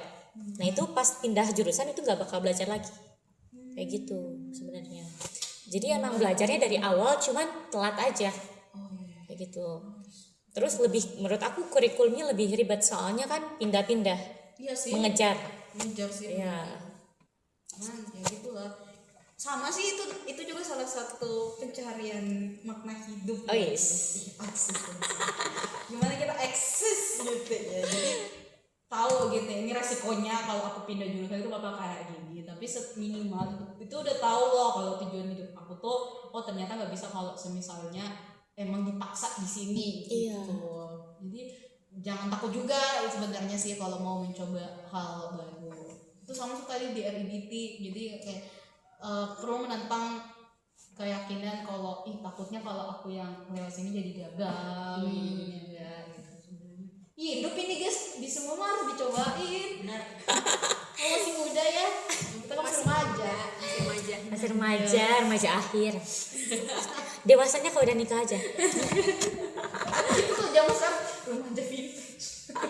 Oh my god, remaja vintage. Itu tua banget kalau vintage bilangnya. Nice. seperti itu sih kalau dari aku ya, dari yang karir atau pemilihan masa depan itu. Mungkin ada yang mau ditambahkan atau sudah cukup? Kalau sudah cukup kita kembalikan ke awal.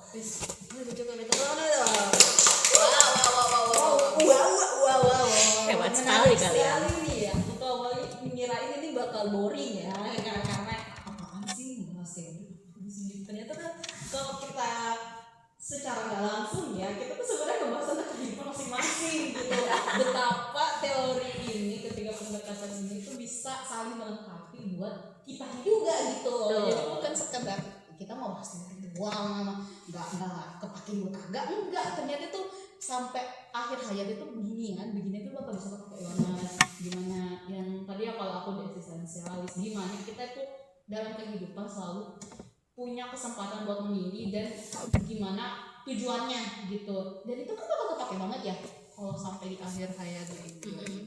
Kalau misalnya dari pandangan teori faktor melihat ini untuk kehidupan itu, Iya. Pokoknya kita tuh sebagai manusia punya potensi aja. Tapi ya kita butuh, namanya manusia ya, butuh bantuan. Kita harus bersosialisasi. Berarti kita harus butuh bantuan eksternal untuk dapat mengembangkan potensi tersebut. Dan tidak hanya potensi, untuk potensi juga kan berarti kita harus memilih pilihan kita kan. Tujuan masa depan itu seperti apa sih? Gitu. Nah setelah itu kan kita harus bertanggung jawab. Kita dapat bertanggung jawab enggak?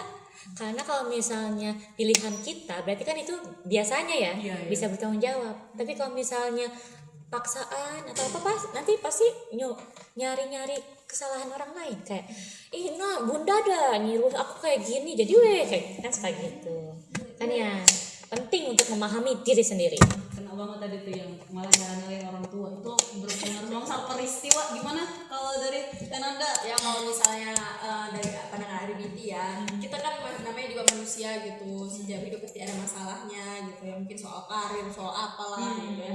Cuman bagaimana kita tetap rasional dalam memaknai peristiwa tersebut gitu, jangan sampai. Dan di sini poin utamanya sih individu harus sadar ya gitu, apakah dia masih rasional, apakah dia tidak rasional gitu. Dan saran aku teman-teman, jangan pernah ragu untuk tanya pendapat orang lain gitu. Coba diskusi dengan orang lain.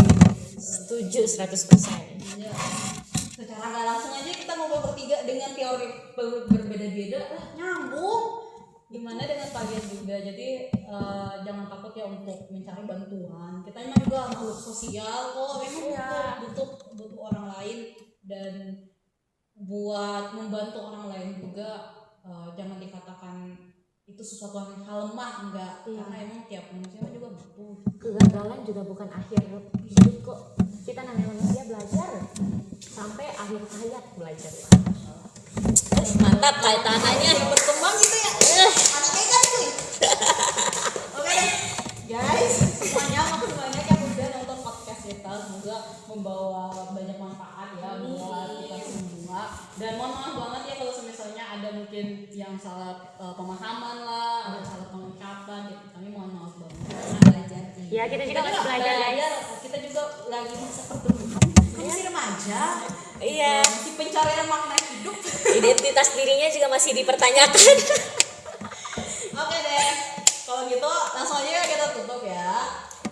Namaku Aulia. Saya Yusini. Kepunanda. Oke, sampai jumpa lagi di podcast berikutnya. Assalamualaikum. Assalamualaikum warahmatullahi wabarakatuh. Dadah. Bye. Ciao.